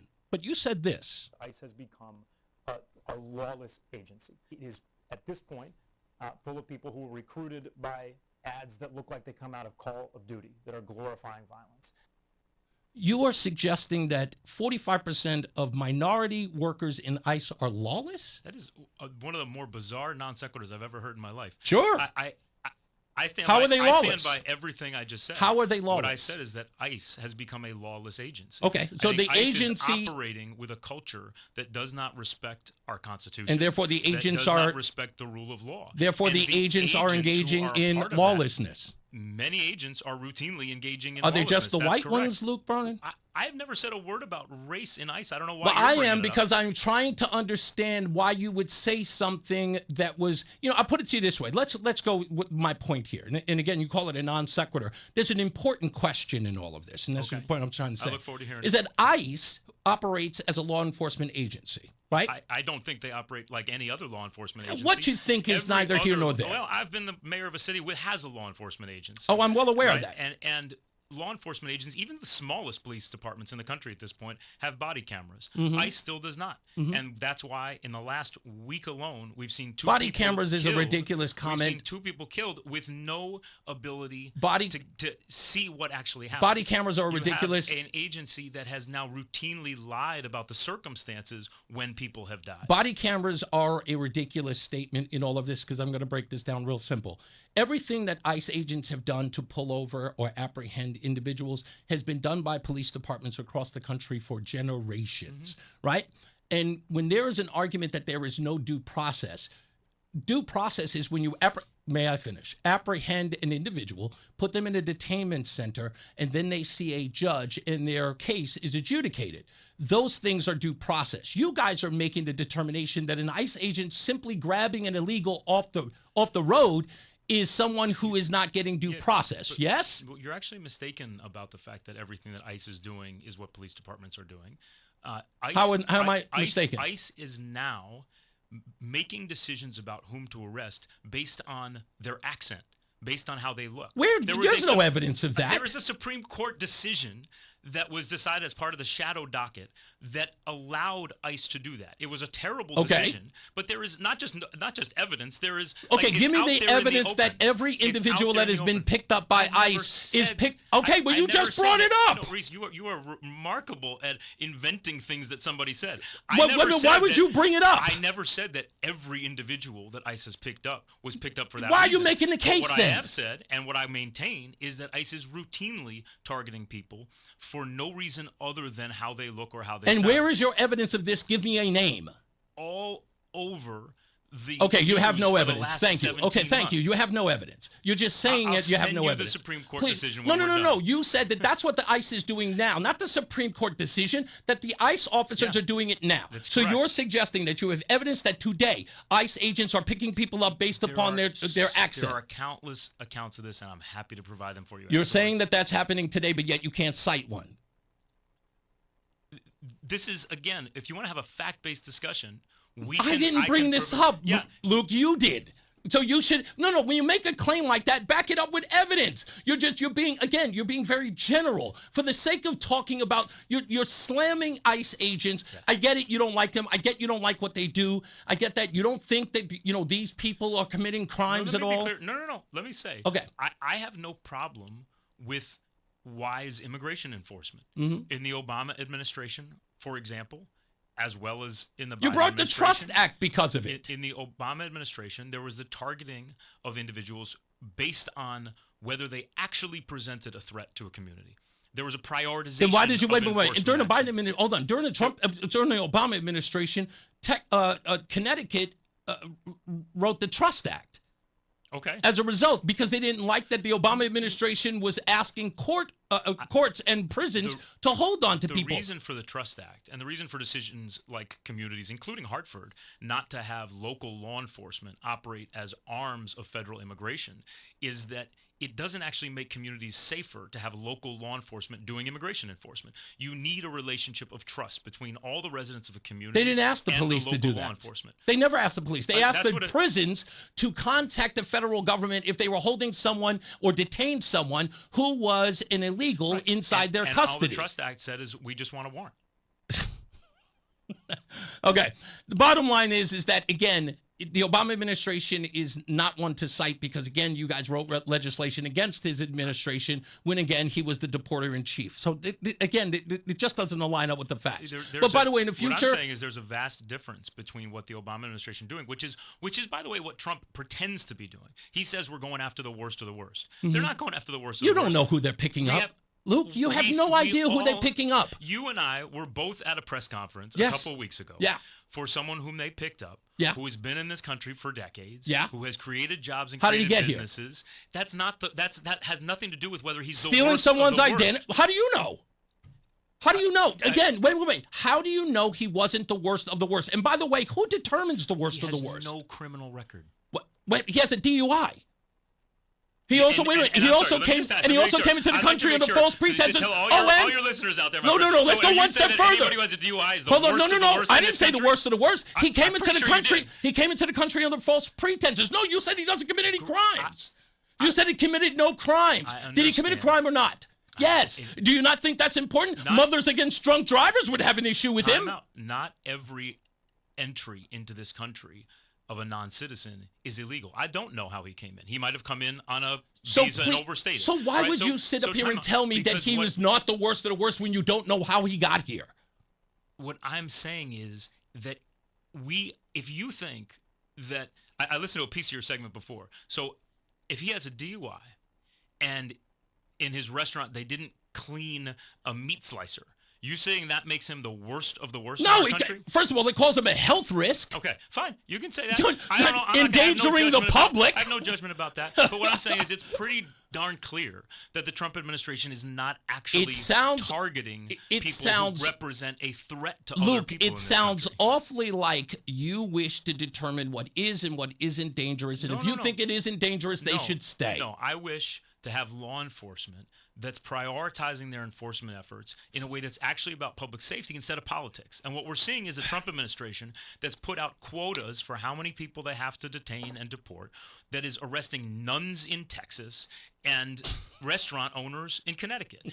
And we can see countless examples. I know you want it to be a perfect agency. It isn't, so let's abolish it. No need for it to be a perfect agency. But what I want to see is, here's what when I say look, abolish, they're going to make me go to a hard break, but you won't stay. Are you going to stay? Can you stay? I told you in advance how much time I have. Well, then I can't talk to you anymore because I got so much stuff that I can get into. But come on, you should stick around. I got places to go. Come on, man. Let's look. Take a break. Tom O'Hanlon is in for Mark Christopher in the BPS Lawyers Traffic Center. We'll try to talk the former mayor into staying. We'll be back. I'm Tom O'Hanlon from the BPS Lawyers Traffic Center. On 84 going westbound in Farmington between exits 39A and 39, the right lane is shut down. A crash with 2 vehicles involved. 84 eastbound slowing down from around Prospect Avenue up into Parkville and stop and go into Hartford where the traffic continues to build. On the westbound side of 84, you're bunching up near Route 2. 2 is slowing down up into 84. Route 3 is not too bad. 91 southbound slowing down through North Meadows and then stop and go to 84. And northbound on 91, we're in pretty good shape. And below 84 on 91, a little stop and go there as you're getting through the city. 91's okay up and down between New Haven and Hartford, by the way. And 95 still has some traffic from New Haven down to West Haven. Traffic and weather together on the 8th. WTIC News Talk 1080. WTIC weather. A mainly clear sky tonight, quite warm with a low of 77. Smoke from Canadian wildfires will reduce the air quality tomorrow.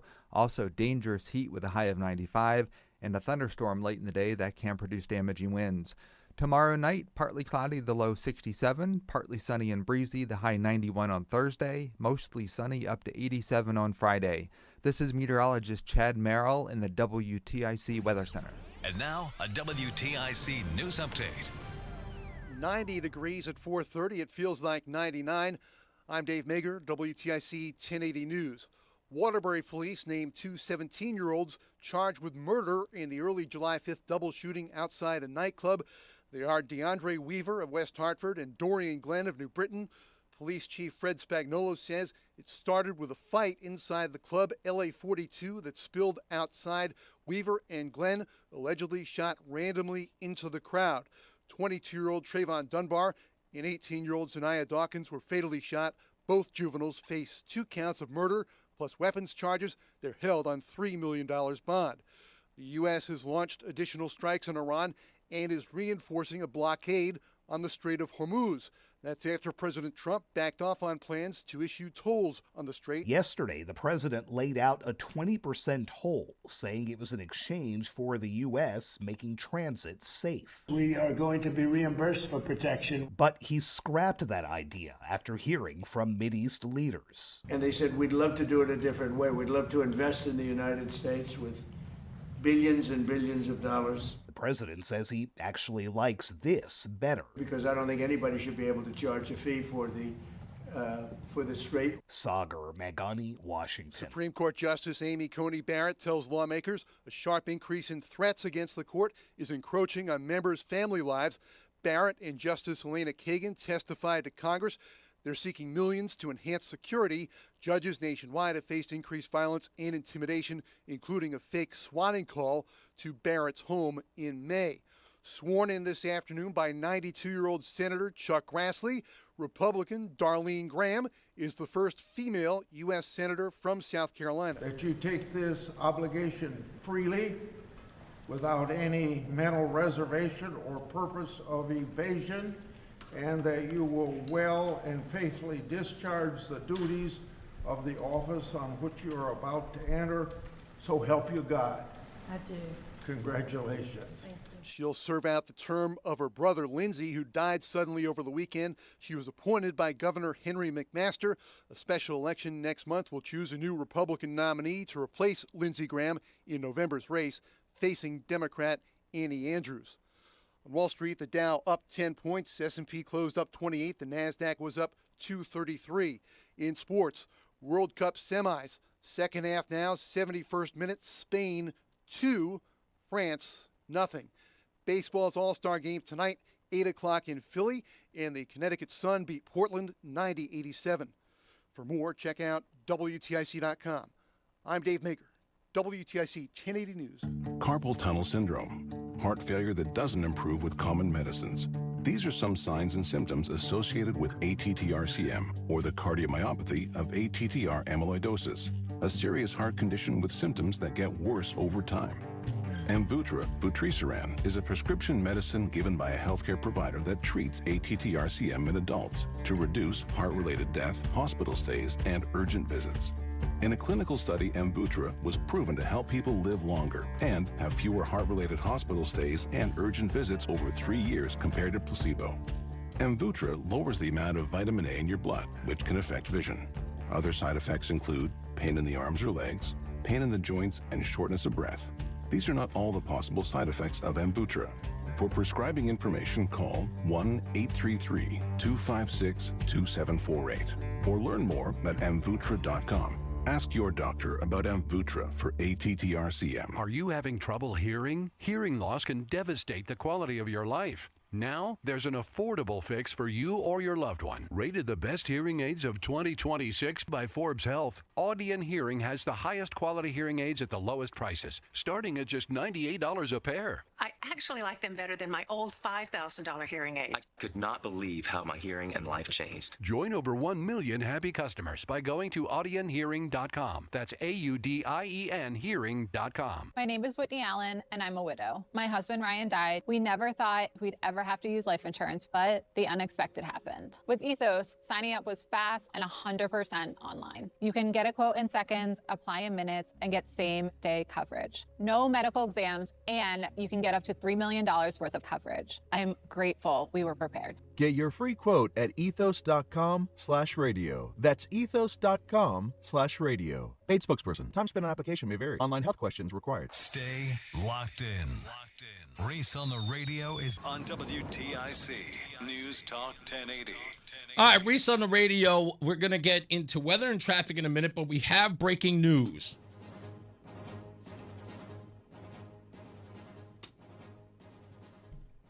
Luke Bronin is back. No, hey, people were automatically going, I got to fix your camera here.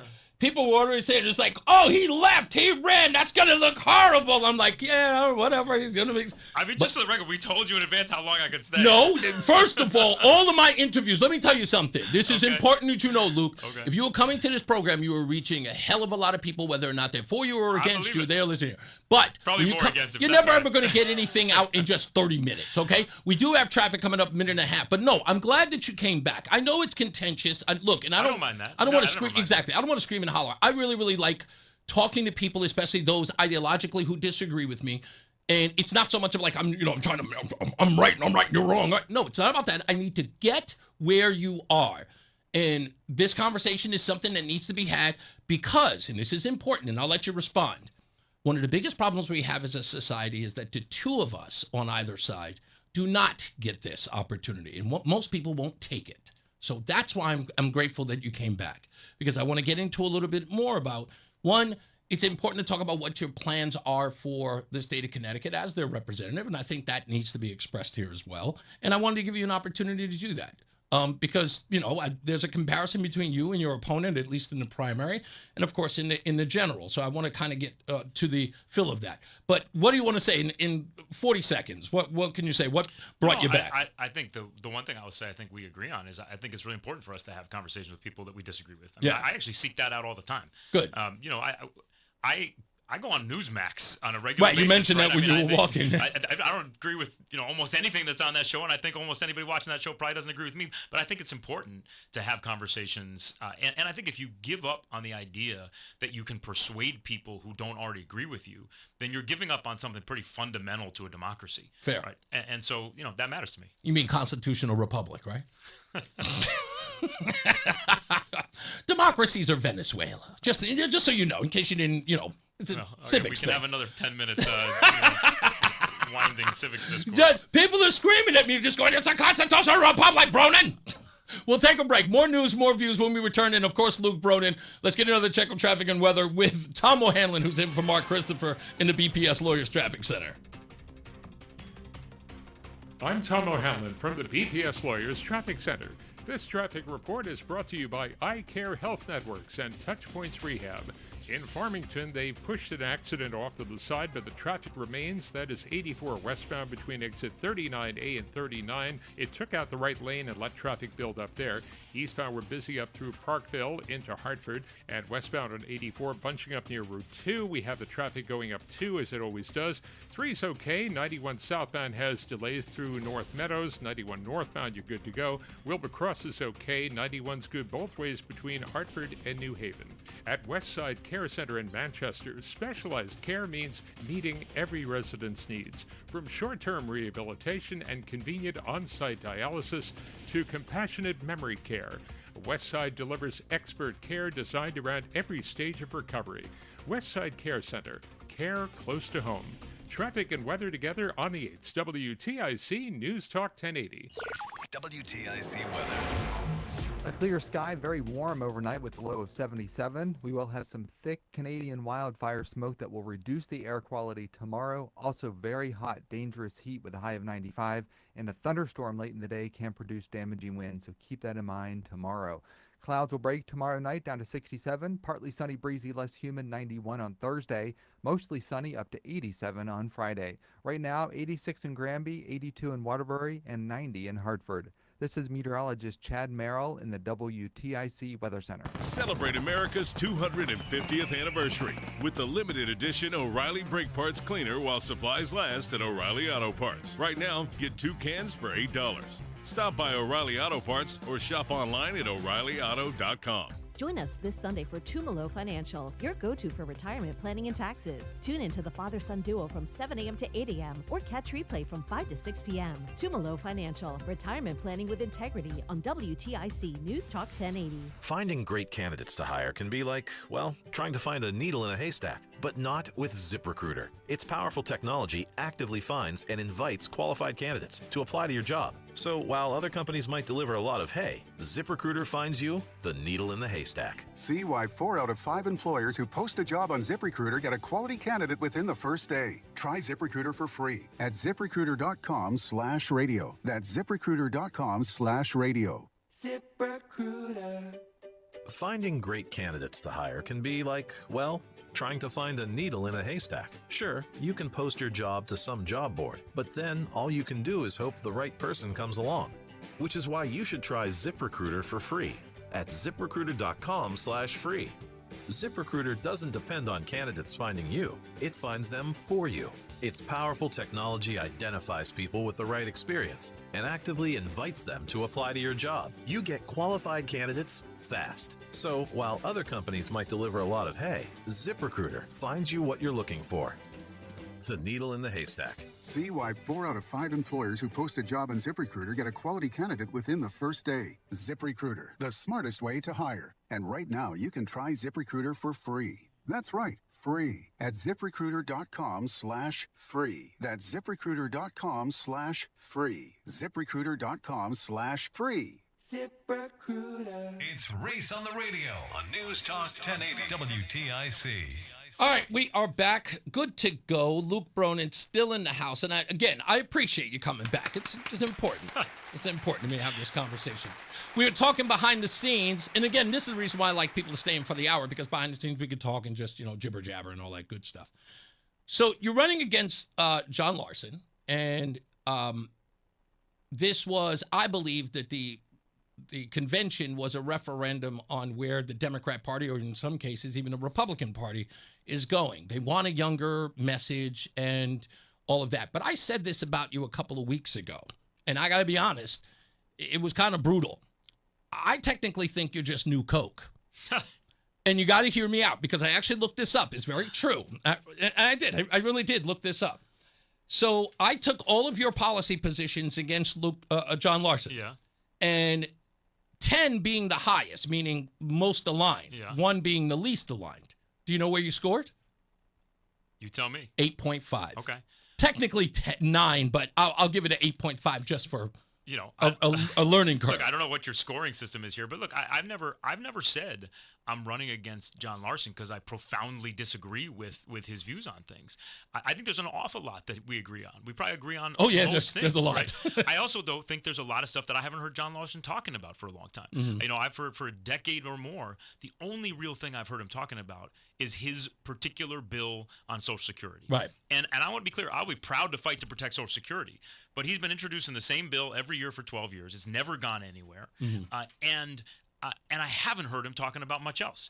And so to me, the job of a member of Congress is not just how do you vote on the stuff that comes in front of you. It's what are you doing out there to create the conditions to make different change possible. You know, what are you doing out there to build a movement? On the Social Security stuff, I bet that most people listening here couldn't tell you what's in John's bill. Mhm. He's been introducing it every year for 12 years. He's That's been an talking about it interesting every year, point. but I bet most people don't know what's in it. And that means to me that he hasn't done the work of building a movement to support it. Right. And that's actually how you make the change. So I'm not running this because I profoundly disagree with John Larson. I'm running this race because I think I have a very different sense of what the role demands right now. Mhm. And I'm obviously a Democrat, and I feel very strongly about the threat that the Trump administration poses. And so I want to see a Democratic Party that's out there with a whole different kind of energy and clarity and courage about how we're communicating and where we're messaging. And it includes, by the way, not just preaching to the choir, going to places where people might not agree with us and making that case. And maybe you only convince, 1 out of 200 people, but constantly doing that work relentlessly every day. That's the kind of energy I want to see in my party. And I don't see that, respectfully, from a lot of folks in my party. But there's other stuff too. But I just, because you do these issues, there's a whole bunch of issues where I just haven't heard John be a voice. Right? No, I get it. What my point of that is like, when I say the term new Coke, because your campaign is being described as a generational difference between the two. I understand words. I love language. And that to me, that's the reason why I said, you said there aren't many differences. Technically, you're just saying to everybody else, you're just the younger generation of the older John Larson. But it's not just that. So I'll give you an example. Okay. What's generational about your campaign is my question. What I would say is it's not just about age. It's also about the fact that the world is changing faster than ever. Okay. And the people representing us are changing slower than ever. So here's one example of many we could talk about. Artificial intelligence. Right? Artificial intelligence is about to turn our world upside down. It's about to turn the economy upside down. It's going to have huge impacts in so many different ways. And I don't see most members of Congress who've been sitting in there for decade after decade even asking the questions. So there's an issue where I think we actually would be better off as a country to have some more folks who are coming in recognizing that we've got a whole new set of challenges. It's not the same thing that it was in the 90s. It's not the same thing that it was in the early 2000s, and are ready to tackle that stuff and are serious about it. And I think that's why there's a need all the time. I don't just mean in this moment, but all the time. You need more renewal. These jobs are not meant to be lifetime appointments. Yeah, but you got to get that new perspective, that new energy, not just energy out there communicating, but energy saying, like, we can't get stuck in routines. But I think you probably both know a lot of people who do the same thing, not just members of Congress, but in almost anywhere. It's rare to find somebody who can do the same thing for 30 years and not get stuck in some routines. No, I know that. Trust me. In this business, it's the same thing. It's why I do things differently.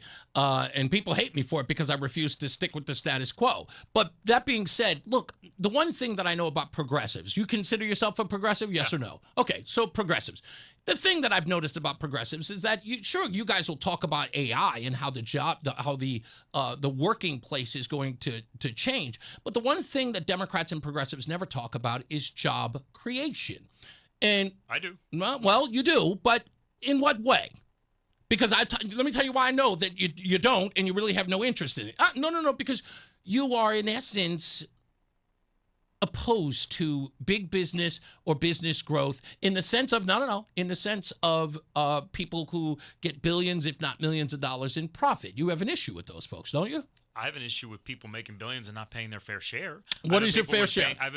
Well, not your fair share is if you're Jeff Bezos and your effective tax rate is 0.7%. Okay, right? That's not your fair share. Let's start at the bottom. Right? What do you consider the lowest scale, like what you would consider a wealthy business owner that has to pay their fair share? How much money do they have to make a year? I want to take this a different direction. No, I'm not. I want to go to job creation because you're taking it away from job creation. I'll get into job creation, but there's an importance to all of that because it all leads somewhere. So when you say paying their fair share, what is the threshold? What's the lowest threshold that you consider a person who isn't paying their fair share or should pay their fair share? That's not the right way to ask the question. We have a progressive tax code in this country. We are supposed to have a progressive tax code in this country. Okay. Where the more that you earn, the higher a percentage you pay. Okay, of how your much? income, right? You have to have a threshold in order to answer that question, and you won't. What are you asking? You don't want to Are play. You asking me Okay, what's the I make highest $1 million rate? Are you a asking me year. what should be the highest rate? Let's say I make $1 million a year. Yeah. Okay, would you consider that rich? Would you consider that wealthy? I mean, it's a lot wealthier than most Of Americans. course, okay. I'd roll back the Trump tax cuts. I'd bump Okay. that up at least to 37 plus. Okay. I'd probably go up to the low 40s for that. Okay. But to Whoa! You would go to the low 40s. More than a third of my wages should go to the federal government. Yes. I mean, look, when Richard Nixon was president, Oh, the top marginal Are tax you rate going was to in be the that 70%. politician? What do I you know mean? what You they mean we talked used about to be. facts? No. I know that, but I'm talking about you. Please don't do the whole when they but were it's this important- and Frederick but it's Douglass important and to say that Richard Nixon's not that far back. It's important to say that nobody was calling Dwight D. Eisenhower a communist. Okay. Nobody was calling Richard Nixon a communist. Mm-hmm. The top marginal income tax rate was more than double what it is right No, now. I'm well aware but of here's that. my bigger issue. My bigger issue, even if you didn't change the current rates, my bigger issue is that our tax code is so riddled with loopholes that most people who are making the most aren't paying anywhere Okay, near loopholes what are their cool. actual I code- totally get that. Well, you say that, but not a lot of people are working to change it. No, I And get that's that, something and I there's feel very strongly no about. disagreement here. Even Donald Trump made that case to Hillary Clinton in the first debate back in 2016. You know he did. He said that she'll never change the code because it helps her friends. I don't remember. That was during him the making case. Anderson What I Cooper do debate know on is that CNN. in 6 You know he said years it. of his presidency, all he's Okay, done is create but you more know loopholes. he said it. He I said don't- that they'll don't never. know. Well, I you presume should go clearly back. you have a better memory It's an for that inf- debate well, of than I course do. I do. It's my job. But the bottom line is again, you're making this clear that if a person makes $1 million a year, you believe in taxing them at 40%. So you would take 40 cents of every dollar. I want. Why can't it be yes or no? Let me just step. I am less concerned about picking that specific rate right now. Why not? Than I am about the principle that as you make more, you should pay more. But Okay. not just that. You should also actually have to pay what your rate is. How about right? $250,000 a year? How much should you That- pay? I mean, that's certainly not rich these days. Okay, right? so $250,000 a year. What should the tax rate be? I don't know. Why not? I think about a third. Okay, third. So Yeah. you're talking about 33% of what they earn. But again, what's more important to me is that when somebody is making $50 million a year, they're not paying zero. We don't have And that many people in the world who make that kind of money. You know that. We actually have a lot of people in this country Mhm. who are making tens of millions of dollars, who are paying a fraction of what you or I are paying in our taxes. I understand it. What should we be doing with those tax dollars should you get them? Invest them wisely, and in many cases that means Please don't use the more word. wisely There's than no we such use. thing as an investment Oh, I when you disagree. put. No. Let me explain something to you. See, when I invest money Yeah. into a stock, that money works for me, so I can make more money. Yeah. You're talking about giving the people who are eventually going to need more of that money. It's not an investment. It's just spending. Just call it that, please. With all due respect, don't insult my intelligence by calling it something it isn't. Just call it spending. I don't think that's always true. Yeah, I no, think there's- you I think, invest- for example, when we build infrastructure in this country, that's an investment. When we build rail lines or roads or airports or electric infrastructure. And by the way, I think we should be doing a lot more on our electric infrastructure because we actually have the ability to bring costs down and modernizing our electric grid. I absolutely think that's an investment. Okay, And I what think about it's an what are the investment other that things? we're not doing very well What are at the right other now. things that you call an investment? When under the last administration they created the CHIPS Act to make sure that the United States could begin catching up to the chips industry, so that we weren't wholly reliant on Taiwan semiconductor What about people? manufacturing. What about people? That helped to invest, that created jobs which support people in this country. Yeah, right? people. I support that. Okay. I want to make sure that we're actually able to pay the benefits that people have earned, for example, Social Security, right? Which, by the way, is already drawing on more than the trust fund, is drawing from the general fund. So there's lots of important expenditures, some of which are spending, some of which are true investment. And in any of those areas, I want to make sure that we're using our dollars wisely and carefully. Why But are we using our dollars to create jobs? I just talked about the CHIPS Act, That CHIPS which Act- created jobs. it's one has j- created, no, it's actually really No, critical. it's just because- one No, one no. aspect. I mean, what other jobs No, is but- government creating other than the CHIPS Act? Well, first of all, you have a lot of really important public sector jobs, right? You have teachers, you have firefighters, you have nurses, in hospitals where a lot of the compensation is coming Public from the sector federal government. jobs. What about private I sector? just said also hospitals where you have a lot of that, healthcare, which is essentially a public-private at this point. Yeah. Although I think we need to completely overhaul our healthcare system in this country. But there's a lot of investment in things that help create jobs. The What are US those has things? research and development. We've historically made massive investment in things like R&D for drug discovery and medication. We've made lots of investment as a country. So you want an expansion of government with those tax dollars? I want an expansion of investment in things like research and development that has historically created jobs. Why do you have to call it things that it's not? An expansion of government, Luke. Just say that, because that's what it is. It's an expansion of government. Because I think you use that word to then make your audience think that it's something that isn't important. And I want to say why can't the thing just be the thing? It is an expansion of government, yes or no? I am for expansion of government in certain areas. Thank you. But also, when I'm talking about R&D, I don't consider that an expansion of government. But it is. I don't care what you consider it as. I mean, we all have opinions. Yeah. But that's what it is. I mean, I just want you to listen. With all due respect, as a politician, the one thing that people want from politicians, I'm saying that as a person on either side, what they want is their politicians to be honest and open about what things are. But when we sort of finagle around the meaning of things, people think that you're a BSer. Right. Just say that it is. It's an expansion of government, and you wish to do that with tax dollars. Yes? In some areas, I do think we should expand with Thank you. So, for example, I think we need more teachers in this country. I want smaller class sizes in this country. If you want to call that expansion of government, I 100% agree. Should the investment in teachers get better results? Of course. Are we doing that while we're investing in them? One of the best things you could do to get better results is to lower class sizes, and to do that you need to recruit more teachers, and to do that you need to pay teachers better. And I absolutely think that that's a wise investment of tax dollars. Similarly, by the way, if you talk to almost any business, can we get to job creation for 1 second? Yeah, go for it. If you talk to almost any business, small businesses, mid-sized businesses, I talk to business owners all the time. One of the biggest reasons that they're not growing and creating jobs that they want to create is because their healthcare premiums keep going up year after year after year. Who should pay for those? I want to see us redesign our healthcare system. I want to push to a universal healthcare system. Okay, who pays for that? The same people who are currently paying for the single most expensive healthcare system in the world with less good results than many peer countries. Who are they? The American people. We're already paying for it, is my point. We're paying for it. Do we put a cap on doctors and what they get paid and the equipment that they use?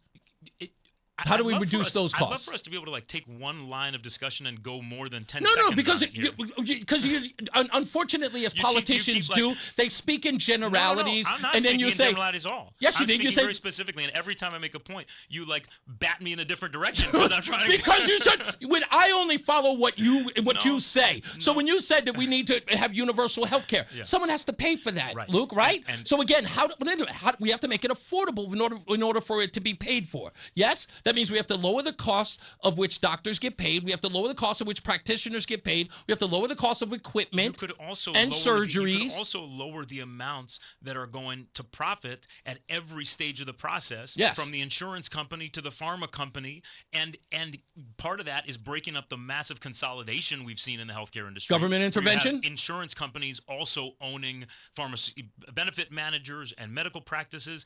That is, by the way, consistent with all of the American traditions of making sure we have a competitive market economy. A government intervention of private industry. Antitrust that ensures competition in our economy. It's a quick yes or no, and you can still make your point. A government intervention in private industry. You use your words, and I'm using better words because my words are more accurate. You mean? Look, I know what you mean. I get that you won't answer it, but it is what it is. I'm answering it. Right? If you want to go on all of your little detours here, we can take the one and say the Trump administration is engaged in one of the biggest interventions in private industry that we've ever seen. But you're not running against Trump, government stake. I am very much running against Trump. Really? I thought you were running against Larson. I am running for a Democratic Party that is strong enough to stand up to Trump and stop the damage and defeat the movement that I think is taking us in a really dangerous direction. Okay. So in that sense, yes, I'm absolutely running this because I want a Democratic Party that's strong enough. I know that. I know that you guys believe that your campaigns, all of your campaigns, are in essence a referendum on running against Trump. You're not, but I think it's a silly notion that people are running around talking about, I'm running against Trump. No, you're not. Nobody thinks you are because, again, at the end of the day, everything it is that you folks are doing, in essence, is performative. And I say that respectfully. I don't think you're right about that. Well, tell me how exactly you're stopping him now. When we take the majority in the fall, I think when we take the majority, I mean, look, you want to go back to where we started and popular will. I mean, Trump is polling at the low 30s right now. Doesn't matter. He's not running in the election. Correct, and that probably means he's going to have an even harder time getting the turnout that he needs. But let's leave the politics and the horse race stuff aside. We got 1 minute, but go ahead. Okay. Look, I want to see a Democratic Party that is strong enough not just to take the House this time. And I think the Democrats are going to take it in part because I think there's going to be such a backlash to Trump because people see all of the ways that his life is his work is making people's lives harder, right? Gas prices through the roof, grocery through the roof, cost of everything through the roof from the president who said that he was going to bring costs down on day one. But it's not just about this fall to me. It's about building a Democratic Party that is strong enough to also win in 2028 with the House, the Senate, and the White House, and begin pushing an agenda that's focused on things like healthcare and housing and electric rates, and actually start moving stuff forward. And if you want to say the Democratic Party hasn't been strong enough to do that, 100% agree, and that's one of the reasons I'm running. Luke Bronin, we appreciate you coming back, and we thank you for staying for the hour. Go to his website, broninforcongress.com, if you wish to help him out. I really do appreciate you coming back. And you know what? Let's make it a gentleman's bet. Dinner on if you take the House or not. Dinner. Come on. Okay. All right? If you win, you owe me. I mean, if you win, I owe you dinner. I don't know. I hope to be a congressman. You might not be allowed to pay for it. That might be true. All right, let's get to a check of weather and traffic. Mark Christopher's out, so we've got Tom O'Hanlon filling in. He's in the BPS Lawyers Traffic Center. I'm Tom O'Hanlon from the BPS Lawyers Traffic Center. On the eastbound side of 84, we're still getting busier from around West Hartford into Hartford. Going up through Parkville, we're seeing the brake lights. And that leftover traffic from an earlier crash in Farmington is slowing you down, where they had a lane blocked for a while between exit 39A and 39. And also westbound at 84, bunching up around Route 2. We have traffic crossing the river. Founders Bridge traffic waiting for you on the Hartford side. And delays in Windsor now. We have a motorcycle crash. That is reported on the northbound side of 91 between exits 38 and 39. It's off on the left shoulder, so you're still getting by. Moving along on 91 both ways between Hartford and New Haven. Traffic and weather together on the 8s. WTIC News Talk 1080. Brought to you by NJM Insurance Group. If you dread dealing with your insurance more than you dread yard work, with a swarm of hungry mosquitoes buzzing around, then you might have Insuranoia. You should have NJM Insurance. They go to great lengths to do what's best for their policyholders. This is WTIC News Talk 1080 with Brian and Company in the morning, Reese on the radio in the afternoon, and news around the clock. WTIC and WTIC FM HD2 Hartford and Odyssey Station. 92 degrees in Hartford. It feels like 100. I'm Dave Mager, WTIC 1080 News. Heat advisory in effect, and the governor has activated the extreme hot weather protocol. Call 211 for information on how to cool off. At the World Cup, final score just in, Spain knocked out France 2-0. Waterbury police now naming two 17-year-olds charged with murder in the early July 5th double shooting outside a nightclub. They are DeAndre Weaver of West Hartford and Dorian Glenn of New Britain. Police Chief Fred Spagnuolo says it started with a fight inside the club, LA 42. There was some sort of altercation that broke out inside the club. The circumstances surrounding that altercation are still open, and we're still trying to understand them. At some point, the suspects and several people exited the club. The suspects retrieved weapons and fired upon the crowd. Police say they fired at random targets. 22-year-old Trayvon Dunbar and 18-year-old Zaniyah Dawkins were fatally shot. Both juveniles face 2 counts of murder plus weapons charges. They're held on $3 million bond. Hartford City Council member Alex Thomas gets a 22-month suspended sentence in a larceny case. Thomas admits he took almost $15,000 from South Church on Main Street where he worked. He stepped down as the council's minority leader late last year. Hundreds protest in Maine over the ICE killing of a Colombian man in Biddeford yesterday. Driver Johann Sebastian Guerrero was shot in his car in front of his 3-year-old daughter. Homeland Security says a federal agent fired, quote, fearing for public safety, as the vehicle attempted to flee. Todd Chrétien is a protest organizer. We kicked this ICE fascist police force out of Maine in January. We want them all out now. They are killers. They are kidnappers. They do not deserve to be in Maine. Trump administration officials have now told ICE to suspend most vehicle stops after shootings in Maine and Houston. President Trump will use a nationally broadcast speech Thursday to expand on conspiracy theories about the 2020 election, which he lost. It doesn't get bigger, because without free and fair elections, you don't have a country. We'll be discussing other things, too. He's ordered the declassification of evidence he'll argue contradicts the determination of U.S. intel, the courts, and his first-team Justice Department that there was no evidence of fraud. Trump is reportedly focused on Georgia, where he asked the Secretary of State to find votes for him. Former top U.S. cybersecurity official Chris Krebs, a lifelong Republican and Trump appointee, spoke to 60 Minutes back in 2020. Georgia has machines that tabulate the vote. They then held a hand recount, and the outcome was consistent with the machine vote. And that tells you what? That tells you that there was no manipulation of the vote on the machine count side. And so that pretty thoroughly, in my opinion, debunks some of these sensational claims out there that I've called nonsense and a hoax, that there is some hacking of these election vendors and their software and their systems across the country. It's nonsense. In other news, critics say AI data centers take up space and use up natural resources and make a lot of noise.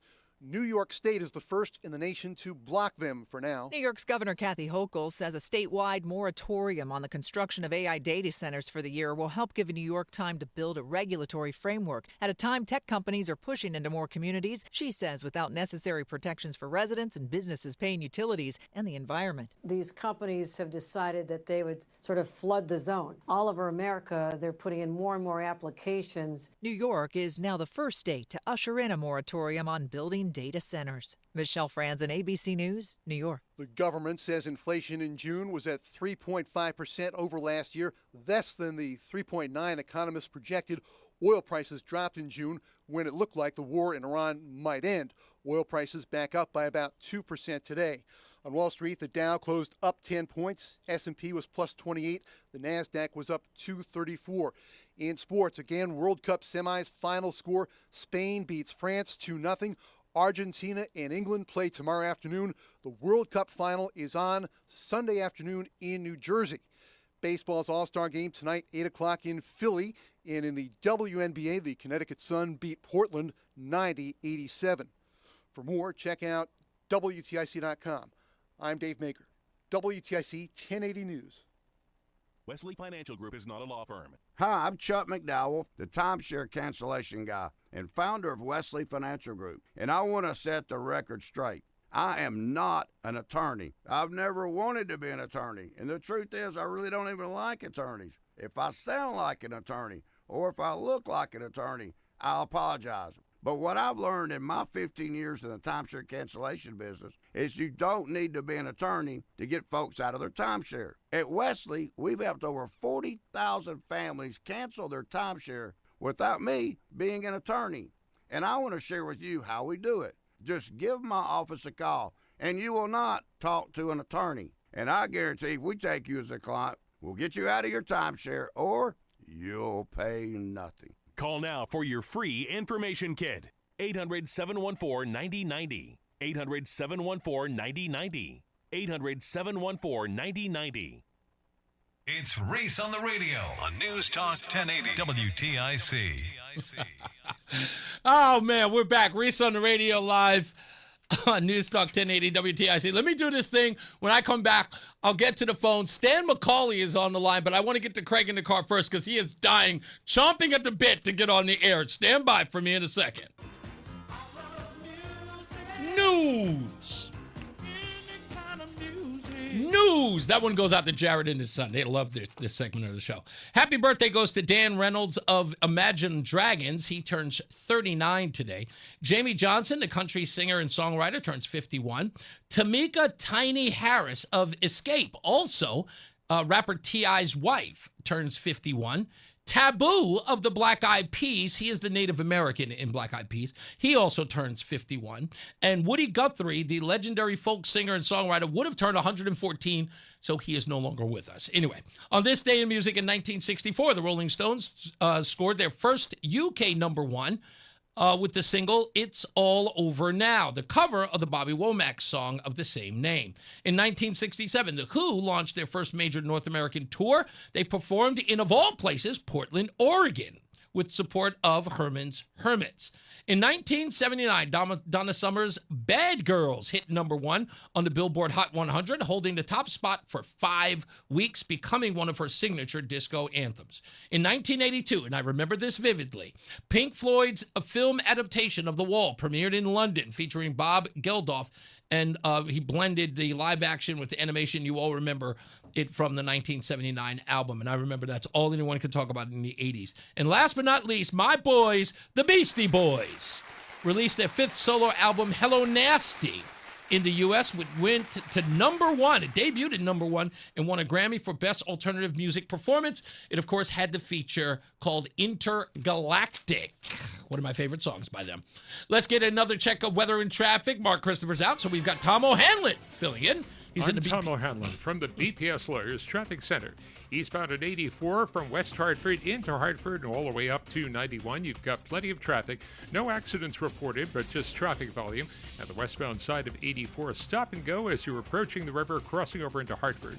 Eastbound on 2, it is slow as you're working your way down just for about a half a mile or so. And on 91, we have that motorcycle accident. That is on the northbound side. What's happening there is between exit 38 and 39. It took out the left lane. There's plenty of traffic going westbound on 291 approaching the river with that long-term construction. And on Route 3, it's stop and go. Wilbur Cross is getting the job done. Up and down 91 between Hartford and New Haven, not too bad.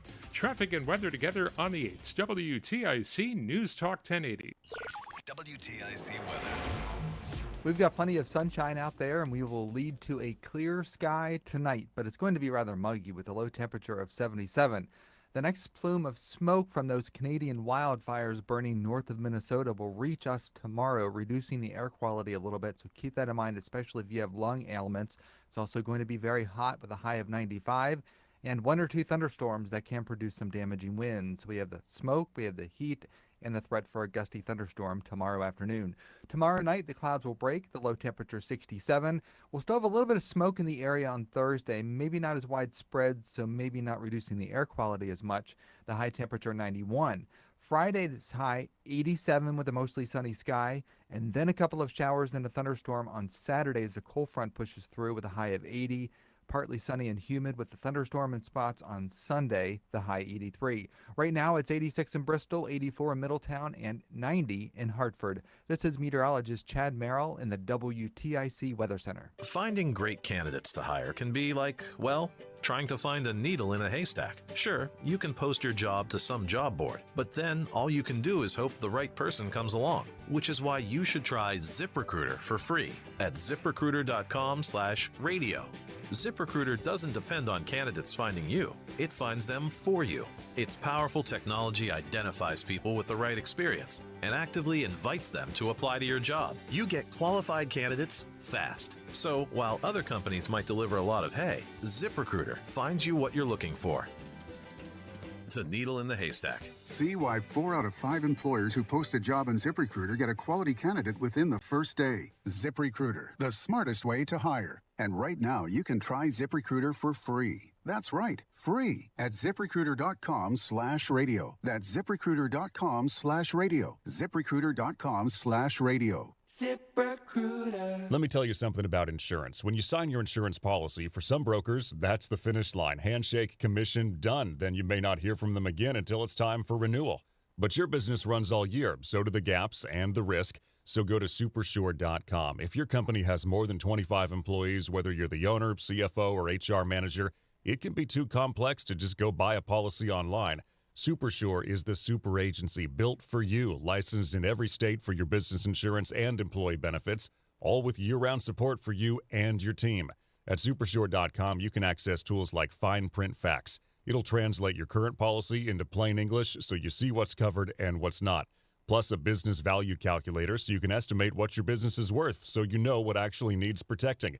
Go to Supersure.com. One super agency, one powerful platform, all your policies in one place. Supersure.com. That's Supersure.com. Paid for by Supersure Insurance Agency, LLC, a licensed insurance agency. From politics to news to music to movies and anything above the sun and outer space and beyond, it's Reese on the radio. Damn, he's good. Only on News Talk 1080 WTIC. Okay, you guys are going to hate on me on the phones, but you got to stand by. I'm sorry, but as I told you guys before that I was going to have a guest on the air right after Luke Bronin, and that is Barbara Fair. She is here now, and I want to thank you, ma'am, for showing up on the program today, of course, on short notice. I think I just called you, a couple of days ago? A couple of days. Right.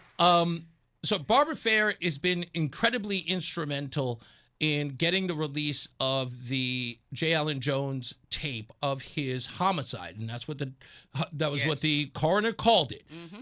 And he was subdued by more than a half a dozen police officers while being shackled on his feet, handcuffed, a pepper sprayed with a bag over his face. Yes. For those of you who have not seen the video, I understand because it is horrific. You have seen the video, Barbara. No, I You can't. can't watch it. I can't. Really? I just seen a still frame in an article, and that disturbed me, and that's what made me go after this. It was so disturbing seeing that still frame, so I said there's no way I can watch that. So, and again, it took place in 2018. Yes. You were not instrumental in any of this until years later when it pretty much came across your desk like anybody else. Yes. That his mother and family members were trying to get this video released to find out, one, what exactly happened and how something horrific like this could happen with somebody who was having a mental health episode, shackled and handcuffed with a bag on his back. Now, the details were not out officially years ago. In essence, there were people who were describing it in very general ways, saying that I guess one of the claims that was made was it was equivalent to the George Floyd death. Yes. But people who've seen it. Yeah, yes. people who had seen it were describing it as such. And then having seen it, I did, and I finally watched it. This pales in comparison, with all due respect. What happened here, George Floyd did not have a mask put on his face and pepper sprayed. This was shackled, chained up. up. And then pretty much, I would say, squashed to death. Yeah. And then his lifeless body put on a wheelchair, watching his limp body slide because he can't hold himself up. Right. He's dead. Right. People had said, which was also very interesting, that it was somewhere in between 7 to 9 minutes, very equivalent to George Floyd, before medical attention was even called for J. Allen Jones. Yes. So you got involved with this, and you started an organization which is called Stop Solitary CT. And your mission in this case was, one, to get the video out, and two, to get justice for his mother, Jessica. Yes. Who you've become very fast friends with. Yes. Talk to me a little bit about that relationship with her and why this is so important to you. Well, like I said, when I seen that still frame, and it was a still frame of him laying on the bed, completely nude on his stomach, and you can see he was shackled, and there was several officers, correctional officers, standing around him. I don't know what they were doing. Right.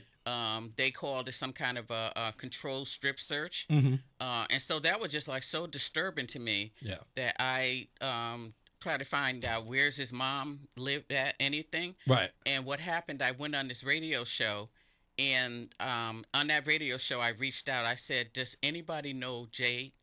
Allen Jones' mom, where she lives at? Because I'd like for her to get in touch with me. And I left my email address. The very next morning, I had an email from her. And she lives in Georgia. Yeah, which is, again, miraculous. Yeah. Somebody heard me and reached out to her, and she emailed me. Powerful medium we have here, right? And we've been friends ever since. I was just talking to her just this morning because she's planning on being here on the 24th in Hampton. We have a community meeting every month. And so this month, because that video just got out, I wanted to make sure it wasn't a video that just got out. Yeah. Everybody looked at it, horrified, and that's it. Moved on. Yes. No. And I just don't want to see that happen. And so I was talking to Jessica, like I said this morning, so she can be here on the 24th. Now, I did ask you to reach out to her because, and I've completely been respectful of her, because I will give her this, Barbara, and you know this because you're friends with her.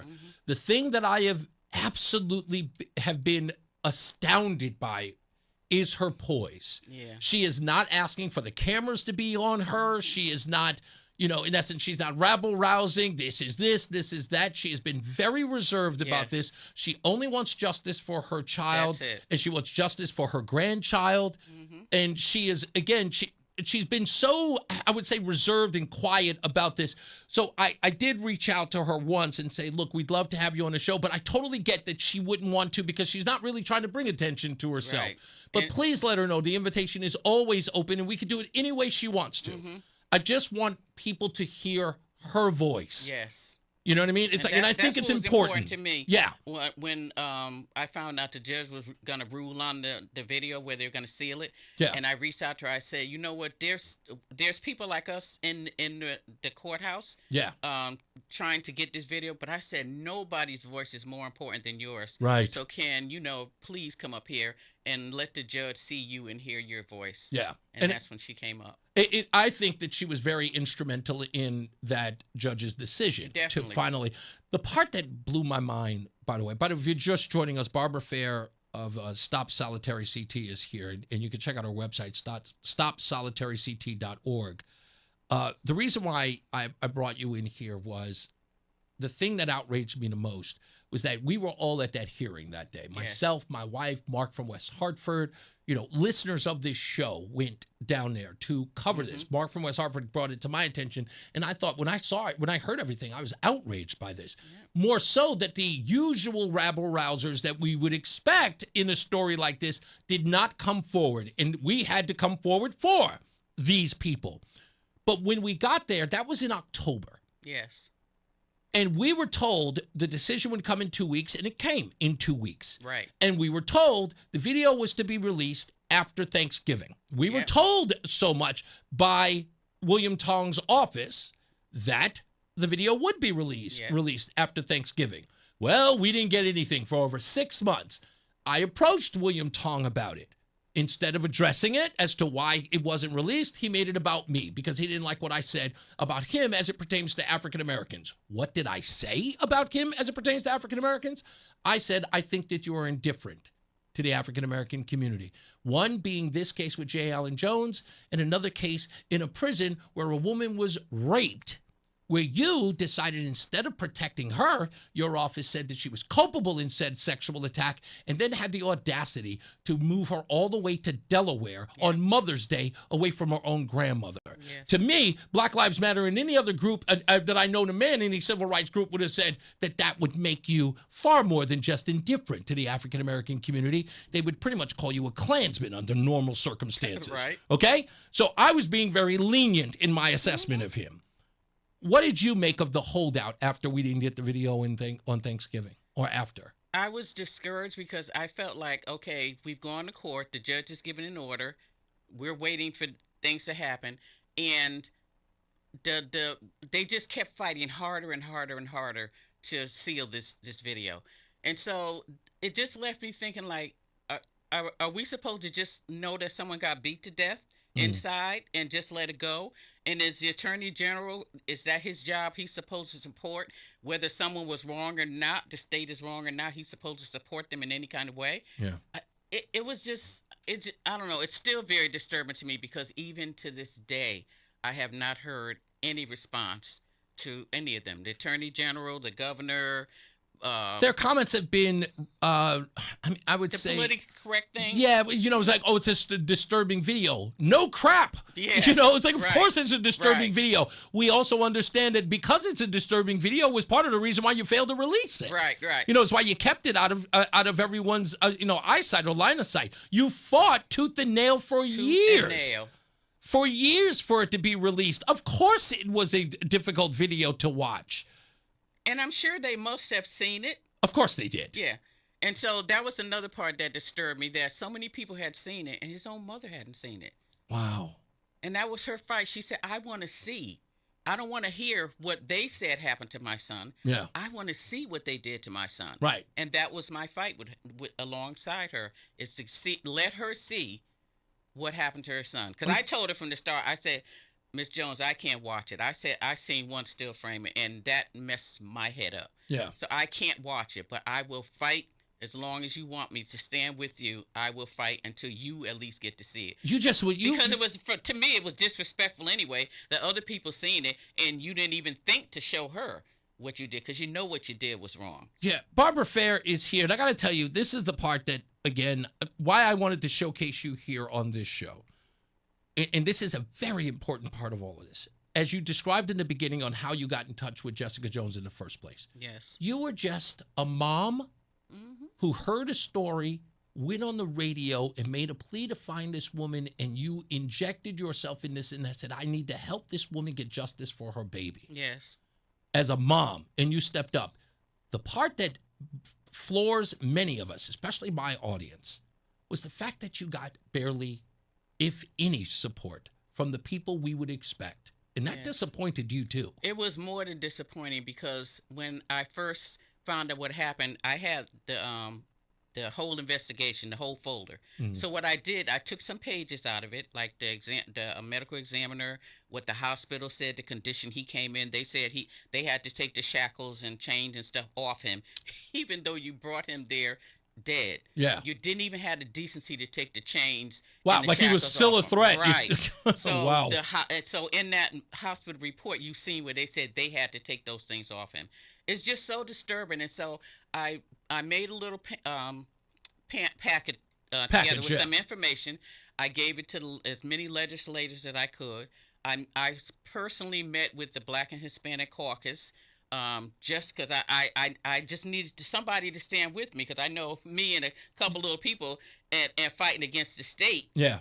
It wasn't going to work. I went to legislators. I even went to the Bud's person. I copied the whole file for him. Right. Gave that to him. It's like nothing. Nothing. The only legislator that I can remember that stood with me was Representative Ann Hughes. Wow. She is a remarkable human being. So She even stood with this, me. Even with all of that, NAACP, all of them, I figured some of them this is a black man. You're supposed to be about black people. Why aren't you there? I mean, why am I taking this on? I should be supporting you. You guys are supposed to be out in the forefront. And I think, and let me ask you about this, and I don't want to make it about this Stevie Jones thing or doing the well, I have to do the comparison, but I don't want you to have to co-sign that. But it had to at least be something that you thought about, because it was the first thing that came to my mind. When we saw everybody from Benjamin Crump to Al Sharpton coming here for Stevie Jones, who did have a knife in his hand, which is questionable on the tactics by the police officer, which are warranted. If you want to have that debate, of course you should.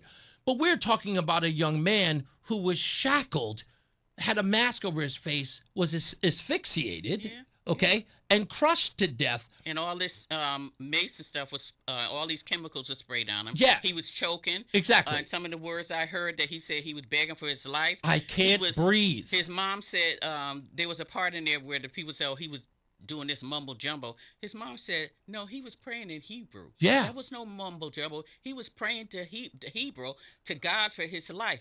Again, none of that mattered to them. It's incredible that it didn't. Like I said, it was so selective in which these people were joining in, and like you had to stand alone, which again makes it insane that we got to this place. But I would just want to thank you from the bottom of my heart for fighting for this. You didn't have to. You took it on. Those people like that immediately get my attention, because the odds are stacked against you, and people are going to either mock you, make fun of you, or attack you. But or you didn't me, or ignore which you. They did. Yeah, but you still stuck it out, and not only that, you formed a relationship, of course, with this mother, which shows that again, if this would happen to anywhere else, at least people know, Barbara Fair is the place that we need to go, because she will go to the ends of the earth to step up for you. So I commend you. I love you for doing it. And thank you so much for coming here on the program. Is there anything else you want to tell everybody just to support you? Go to your website. Just support our work. And, when things like this happen, don't wait until it happens to your child. Yeah. Because what you may not know is this this one was got into public. Yeah. How many other people have been beaten to death behind bars that no one knows about? Yeah. So you have to take a stand on something. Yeah, I totally appreciate you doing that. Thank you so much for coming in. And Your thank beautiful, you for inviting me. Mo, it's my pleasure. Your beautiful daughter came in as well. I told her, I said, you can't sit outside. You got to say, your mama going to be on the radio. You got to come here and witness that. You ain't take no pictures? Take some pictures of mama on the radio. That's important. You got to make mama feel good. That's right. Get your camera. Yeah, get your camera. You're not going to take a picture? She said she said she already got me. Oh, you did take some pictures. I knew it. I told you she had to be in here. Barbara Fair, again, thank you. Keep in touch, okay? Whenever you need anything, you let me know, okay? First person, you let me know. Don't worry about those knuckleheads. I got your back, okay? Okay. No matter what it is, I'll put you on the phone or I'll get you in here in the studio. I got your back, okay? And everything, I mean this. If there's anything that everyone can say about me, I am 100% loyal to my friends and my associates. Yeah. So I'm putting you on that list, Barbara Fair. Okay, I'm going to put you on my integrity list because that's the one thing that's missing. Damn right. In Connecticut. You know what? Integrity. Damn right. Integrity. Damn right. Barbara Fair, ladies and gentlemen. Check her out. Help her out at StopSolitaryCT.org. Again, StopSolitaryCT.org. Let's get another check of traffic and weather. Mark Christopher's out, so we got Tom O'Hanlon. He's in the BPS Lawyers Traffic Center. I'm Tom O'Hanlon from the BPS Lawyers Traffic Center. 84 eastbound, busy for West Hartford into Hartford. Steady traffic over to 91. On the westbound side of 84, we're pretty good as you're approaching the river. Crossing over, also at Founders Bridge, not too bad, just traffic on the Hartford side. In Windsor, a couple of things going on. They had that crash in the northbound side, exit 37 to 38. It's been busy on 91 northbound. The left lane got taken out there, and it looks like they got rid of that crash involving a motorcycle just a little while ago between exits 38 and 39. 91 southbound delays through Windsor into North Meadows. Wilbur Cross is pretty good. 2 and 3 are okay. And also looking at 91, if you're going southbound into the area right around New Haven, you're going to have some traffic. Traffic and weather together on the 8s. WTIC News Talk 1080. WTIC weather. There is a thin layer of smoke aloft from the Canadian wildfires that are burning north of Minnesota. So for tonight, it'll be a clear but hazy night, very warm, down to 77. Tomorrow, that smoke can reduce air quality. We will also have dangerous heat and a thunderstorm that could produce damaging winds. The high 95 tomorrow, the clouds breaking tomorrow night down to 67.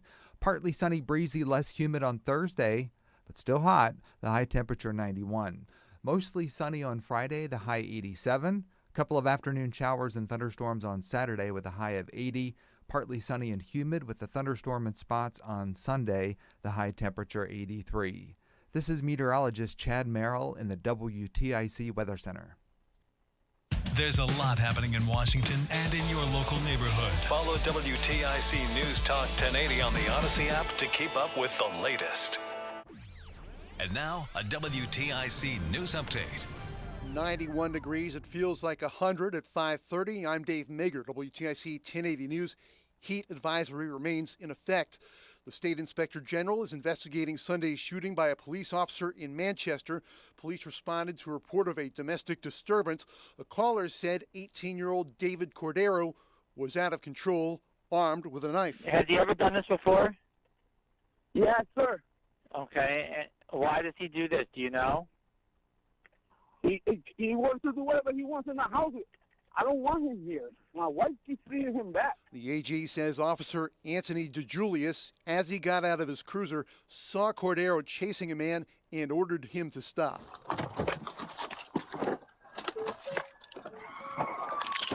What are you doing? Hey, stop! DeJulius then fired 3 times, striking Cordero in the shoulder. He was treated and released. No knife was recovered. Cordero faces charges including first-degree criminal trespass and third-degree assault. The IG will decide if the use of deadly force was justified. The U.S. has launched additional strikes on Iran and is reinstating a blockade in the Strait of Hormuz. Meantime, the president reversed himself, choosing not to slap tolls on ships in the strait.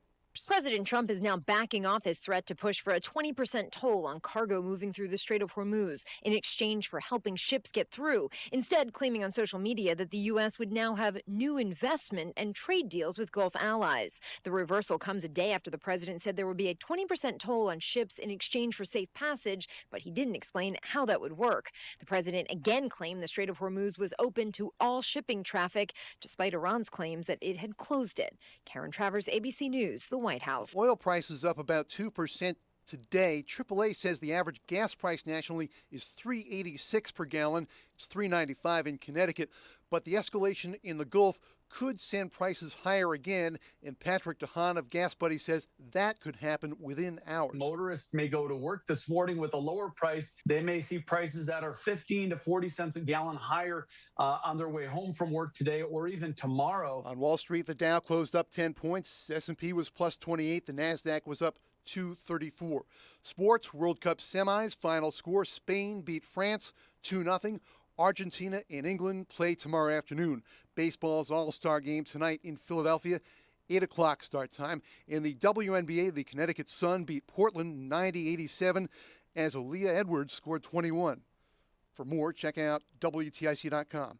I'm Dave Maker, WTIC 1080 News. Sponsored by Progressive Insurance. Make sure your family is well taken care of with life insurance. Protect your phones, laptops, and more with electronic device insurance. And cover your furry friends with pet health insurance.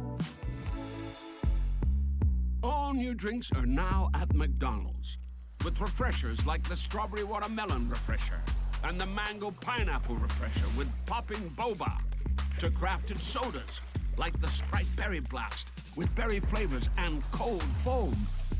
Who knew ice-cold drinks could be so fire? 6 all-new drinks are here, now at McDonald's. Refreshers contain caffeine. Escape to casual luxury at Margaritaville Resort Cape Cod, the perfect island-inspired getaway in the heart of Hyannis, Massachusetts. Families will love making waves at Fins Up Water Park, while couples can slow down at the Saint Somewhere Spa, pure tropical bliss. And when the sun goes down, savor coastal flavors and ice-cold drinks at Landshark Bar and Grill. Whether you're chasing thrills or chill, your slice of paradise is waiting. Book your escape today at MargaritavilleResortCapeCod.com. Hi, I'm Chuck McDowell, the timeshare cancellation guy and founder of Wesley Financial Group. And I want to set the record straight. I am not an attorney. I've never wanted to be an attorney. And the truth is, I really don't even like attorneys. If I sound like an attorney, I'll apologize. But what I've learned in my 15 years in the timeshare cancellation business is you don't need to be an attorney to get folks out of their timeshare. After 15 years and over 50,000 cancellations, I can tell you with confidence, we know how to get you out of your timeshare. Call us today and we'll send you our timeshare exit guide absolutely free with all your options for cancellation. Attorneys, this was meant to be funny, so please don't sue me, especially my friend Kenneth from Black River Falls, Wisconsin. Call now for your free timeshare exit info kit. 800-738-9900. That's 800-738-9900. 800-738-9900. The Odyssey app lets you jump back to the moments you missed from WTIC News Talk 1080. Download the free Odyssey app, search WTIC News Talk 1080, and tap earlier today to get started. Let's give my friend Craig in the car 2.5 minutes to opine about my interview with Luke Bronin. Can you do it in 2.5? God bless you, brother. I could do it in 2.5 hours, too, so you pick. Go ahead. What did you want to say? You would die. You were chomping at the bit. Oh, this guy. I had my original topic, and then he kept bringing up more. So I want to know when he sends a bill to Canada for the air quality where I can't see the sky by my records, is the 4th summer in a row. Yeah.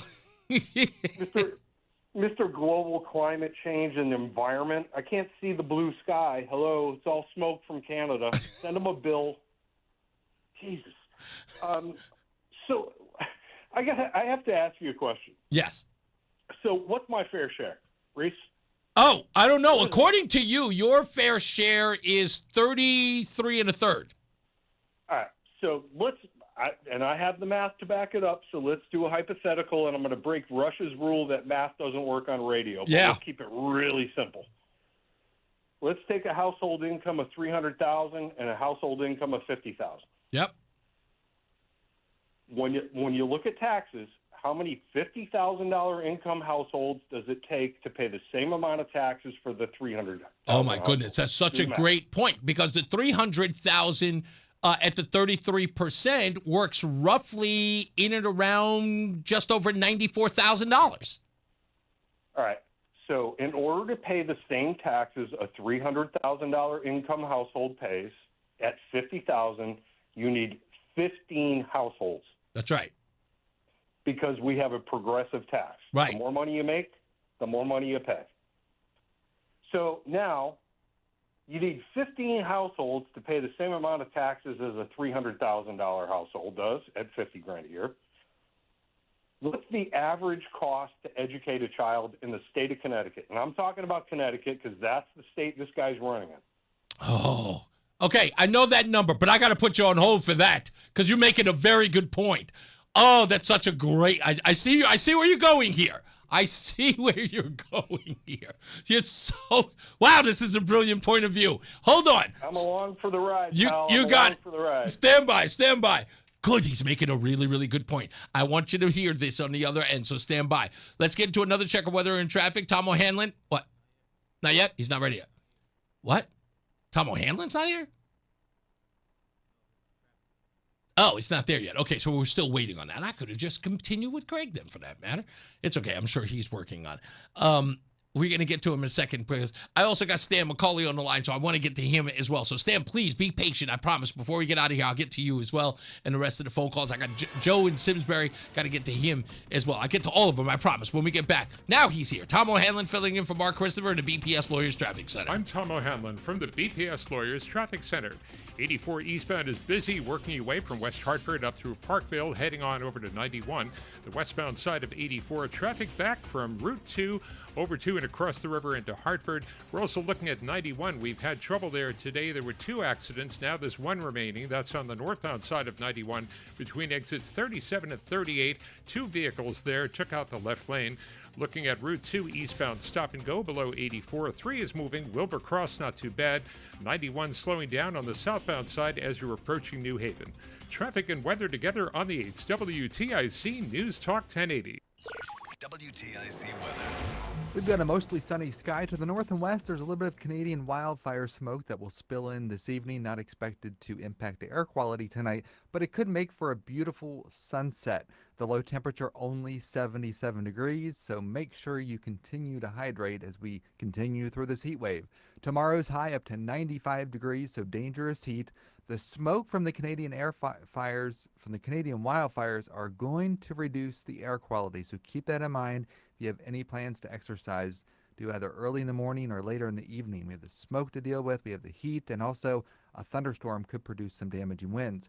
Once again, tomorrow night and early tomorrow, the sunrise could be spectacular with the Canadian wildfire smoke in the air, but again, reducing the air quality tomorrow. Now, the clouds will part tomorrow night, the low 67, partly sunny, the high 91 on Thursday, mostly sunny, 87 on Friday, and then watch out for a couple of showers and a thunderstorm Saturday, the high temperature 80, and a thunderstorm in spots on Sunday up to 83. Right now, 91 in Farmington, 88 in Coventry, and 90 in Hartford. This is meteorologist Chad Merrill in the WTIC Weather Center.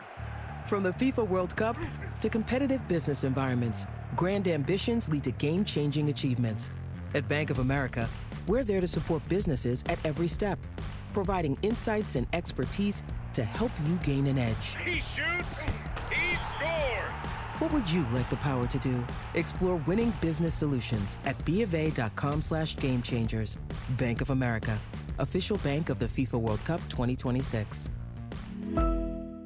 Drip Drop is doctor-developed, proven fast hydration that helps your body and mind work better. Trusted by firefighters, medical professionals, and over 90% of top college and pro sports teams, Drip Drop is engineered to hydrate faster and more effectively than water alone, with 3 times the electrolytes of leading sports drinks. Stock up now at dripdrop.com and use promo code RADIO20 for 20% off your first order. That's dripdrop.com, promo code RADIO20 for 20% off your first order. Head to dripdrop.com now and use promo code RADIO20. This year, America celebrates 250 years, 2.5 centuries of courage, sacrifice, and family stories passed down from one generation to the next. Hi, I'm Nick Mako. And I'm Adam Baselogger, founders of Legacy Box. Your family's piece of the American story is sitting in an attic or closet right now, trapped on aging VHS tapes, camcorder tapes, film reels, and fading photos. Those boxes hold moments you can never recreate. Your wedding day, your children's voices when they were little, grandparents coming back to life on screen. Over 2 million families have trusted Legacy Box. And we've just partnered with the USO to digitize fragile handwritten letters from World War II, helping preserve American history for future generations. As America turns 250, remember that your family is a part of the American story. Preserving those voices, faces, and moments is a part of your responsibility to the next generation. Don't let them disappear on your watch. Visit legacybox.com/radio for our amazing America 250 sale. That's legacybox.com/radio to save. What's up, everybody? You know who it is. You know who it is. You know who it is. It's Reese on the radio. Frederick Douglass of the 21st century. It's WTIC News Talk 1080. Okay, when we last left off, Craig in the car was explaining how many people who make $50,000 a year it takes to pay up to the amount that one person making $300,000 a year. And we've determined it would be 14 people. Craig, go on. All right, it's households. It's not people. All right, so households. Yeah, fine. Yes. Households. So it's 14.7. Let's call it 15. Okay. Right? So that's on the income side, paying taxes, local, federal, etc. Right? That's the tax burden. 50K versus 300K. Correct. You got to have 50. You got to have 15 that make 50 to make up for the 300. That's right. Now, let's look at education. Let's look at the expenditure side. Right. What does it cost in Connecticut to educate a child? Is it well over $25,000 a year per kid? $25,000. So that family that has 2 kids at $25,000 a year is a tax burden on that town in the state for $50,000. Wow. And that assumes that they're not sending any of those kids to private school. That's right. Right.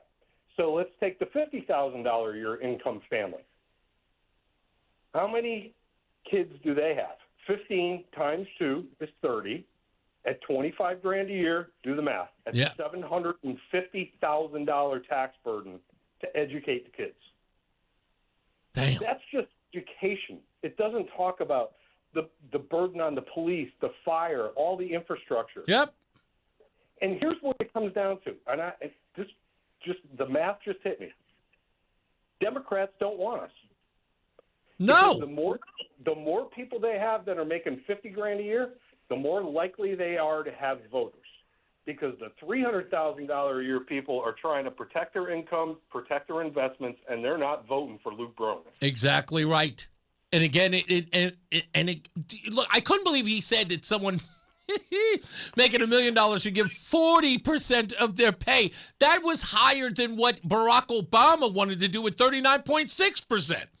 Yeah. People making $1 million. Well, in $1 million in Connecticut, it's a lot of money, but it's not a lot of money. Yeah. We could have that argument. Yeah, exactly. These people are beating feet to South Carolina and Georgia and Florida. Yeah. And Arizona and Texas. Exactly. I'm not going to, and I can tell you this from personal experience, pal. I am not paying Luke Bronin, and I'm not paying the government of Connecticut 50% of my income in combination with the federal taxes to retire. Yeah. I'm not doing it. The weather sucks. I got Canadian smoke. I'm going south. Thank you, buddy. I appreciate you. Thank you for the time, pal. You got it. Let's go to Mr. Stan McCauley, who's on the line. Thanks for holding, Stan. What's going on, sir? Incredible interview with the former mayor of Hartford. Okay, thank you. I appreciate that. You did a great job. Thank you. You know, he avoids the one thing that will reveal him the most, which is just a regular conversation. Mm-hmm. But thus was revealed today the true authoritarian. Yes. Under the guise of democracy, under the guise of him being a representative, he denies being a representative. Yep. And tells everybody that it is his sovereign responsibility and duty to make decisions that he believes are best for his constituents. It was stunning. Stunning. I am so glad you brought that up because, again, as I'm explaining it to him, there's something in my head that's going, does Luke Bronin not understand Civics 101? That, again, his role is to be a representative. Is he thinking that's just a title that does not have a distinction? To say that he believes that what people are electing him to do is for him to decide on his own what they want. Absolutely. And therein is the real authoritarian. Yes. Because, of course, we don't know better. How can we possibly know what we want? Yeah. I was sitting there with you, looking sideways at him, trying to figure out, does he hear himself? He was conflicted. He was visibly conflicted, and I've had plenty of opportunity to sit and have conversations with Luke.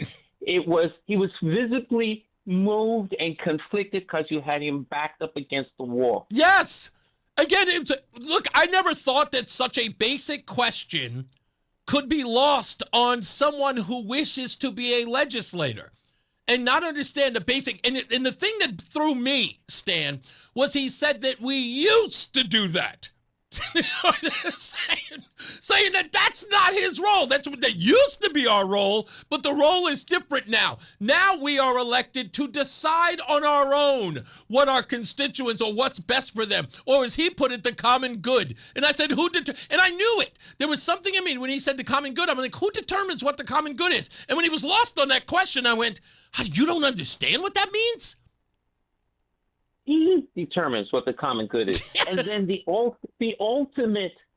ultimate hypocrisy is, whether you like Trump or not, if what he says is true, then Trump was elected to do whatever he feels is in the best interest. Applaud. That's where he was jammed up. He was jammed up because his own words betray him. So true. That's right. Again, if anything, the mandate, like that's what Trump is always run on. I have a mandate to do these things as it relates to immigration or this or that and the third. And here's a guy who says that in his case or in his belief that is authoritarian. But then when asked whether or not he represents his own constituents locally, he just looked at me like I had three heads. Well, it's what we used to do. Unbelievable. Yeah, unbelievable. It is. Stan, thank you so much, man. I appreciate the compliment and thank you for listening, man. Ciao, ciao. You got it. Now let's go to Simsbury Joe. God bless you, buddy. Thank you for holding on for so long. Thank you. First of all, if I had four thumbs, all of them would be up for Barbara Fair. Yeah. That's incredible what she has done. Yeah. But I'll give two thumbs up for Craig in the car and Stan because they both nailed it. So I'm just going to make one general comment about Luke Bronin and then get to my main reason for my call today. Yes, sir. So he's supposedly the guy who understands AI, and he's going to be the guy who's, in the best place to help our country go down this path.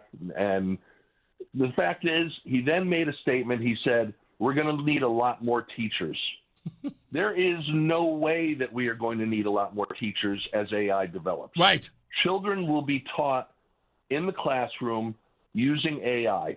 Yep. It will reduce the number of teachers that are needed.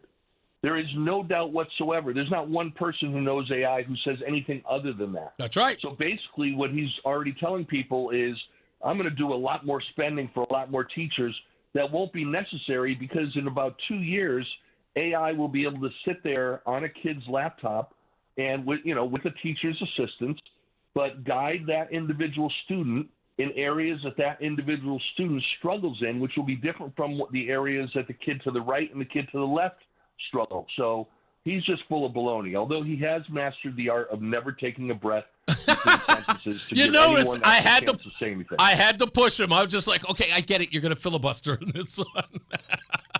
Yeah,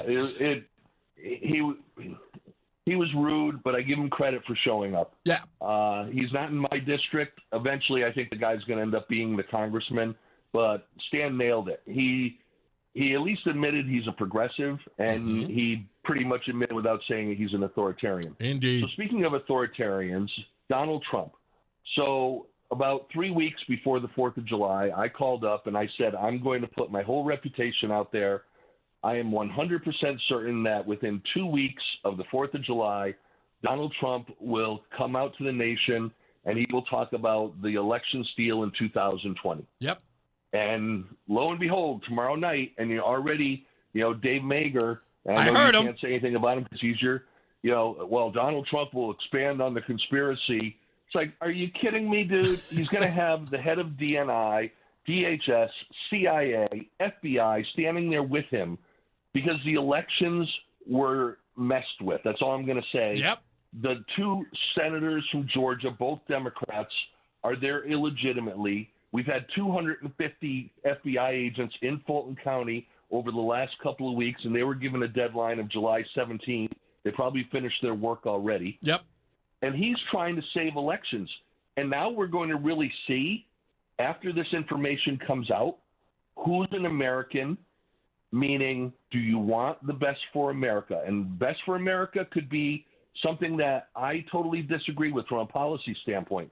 But you want the best for America. And the best for America is that we have a system where the Luke Bronins of the world across the country, if they've got the better ideas, then they legitimately get elected. Exactly. And we need to do a better job with our ideas. But when you're going to have a country that steals elections, where you're going to have people that are paid off by foreign governments, where you're going to have Democrats that are violating every aspect of election integrity, including people in our state, we don't have to turn over those records. You're full of baloney. You are not American.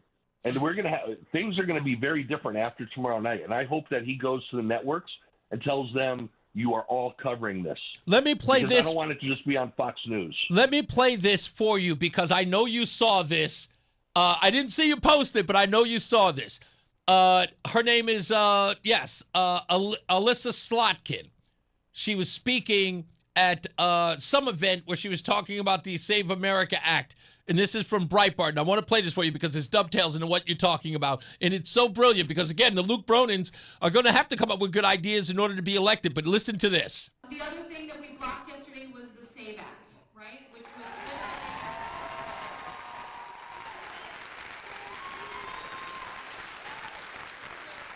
literally allow this administration to rig our democracy so that it would be hard for any Democrat in any state to win any election.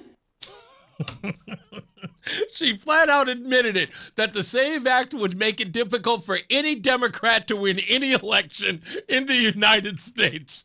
What an admission. What we're going to hear about tomorrow night, and it's probably going to be Venezuela and China and potentially Serbia interfering with the data that is in the voting machines. And there's overwhelming proof of that. Yeah. When someone hears that, do you really think, and I'm going to try to be respectful in how I say this, if they show tomorrow night the evidence that this has occurred and the evidence that the Joe Biden administration covered it up while they had, what's his name, the special counsel spying on 12 GOP senators after January 6th. Talking about Jack Smith, right? Jack Smith.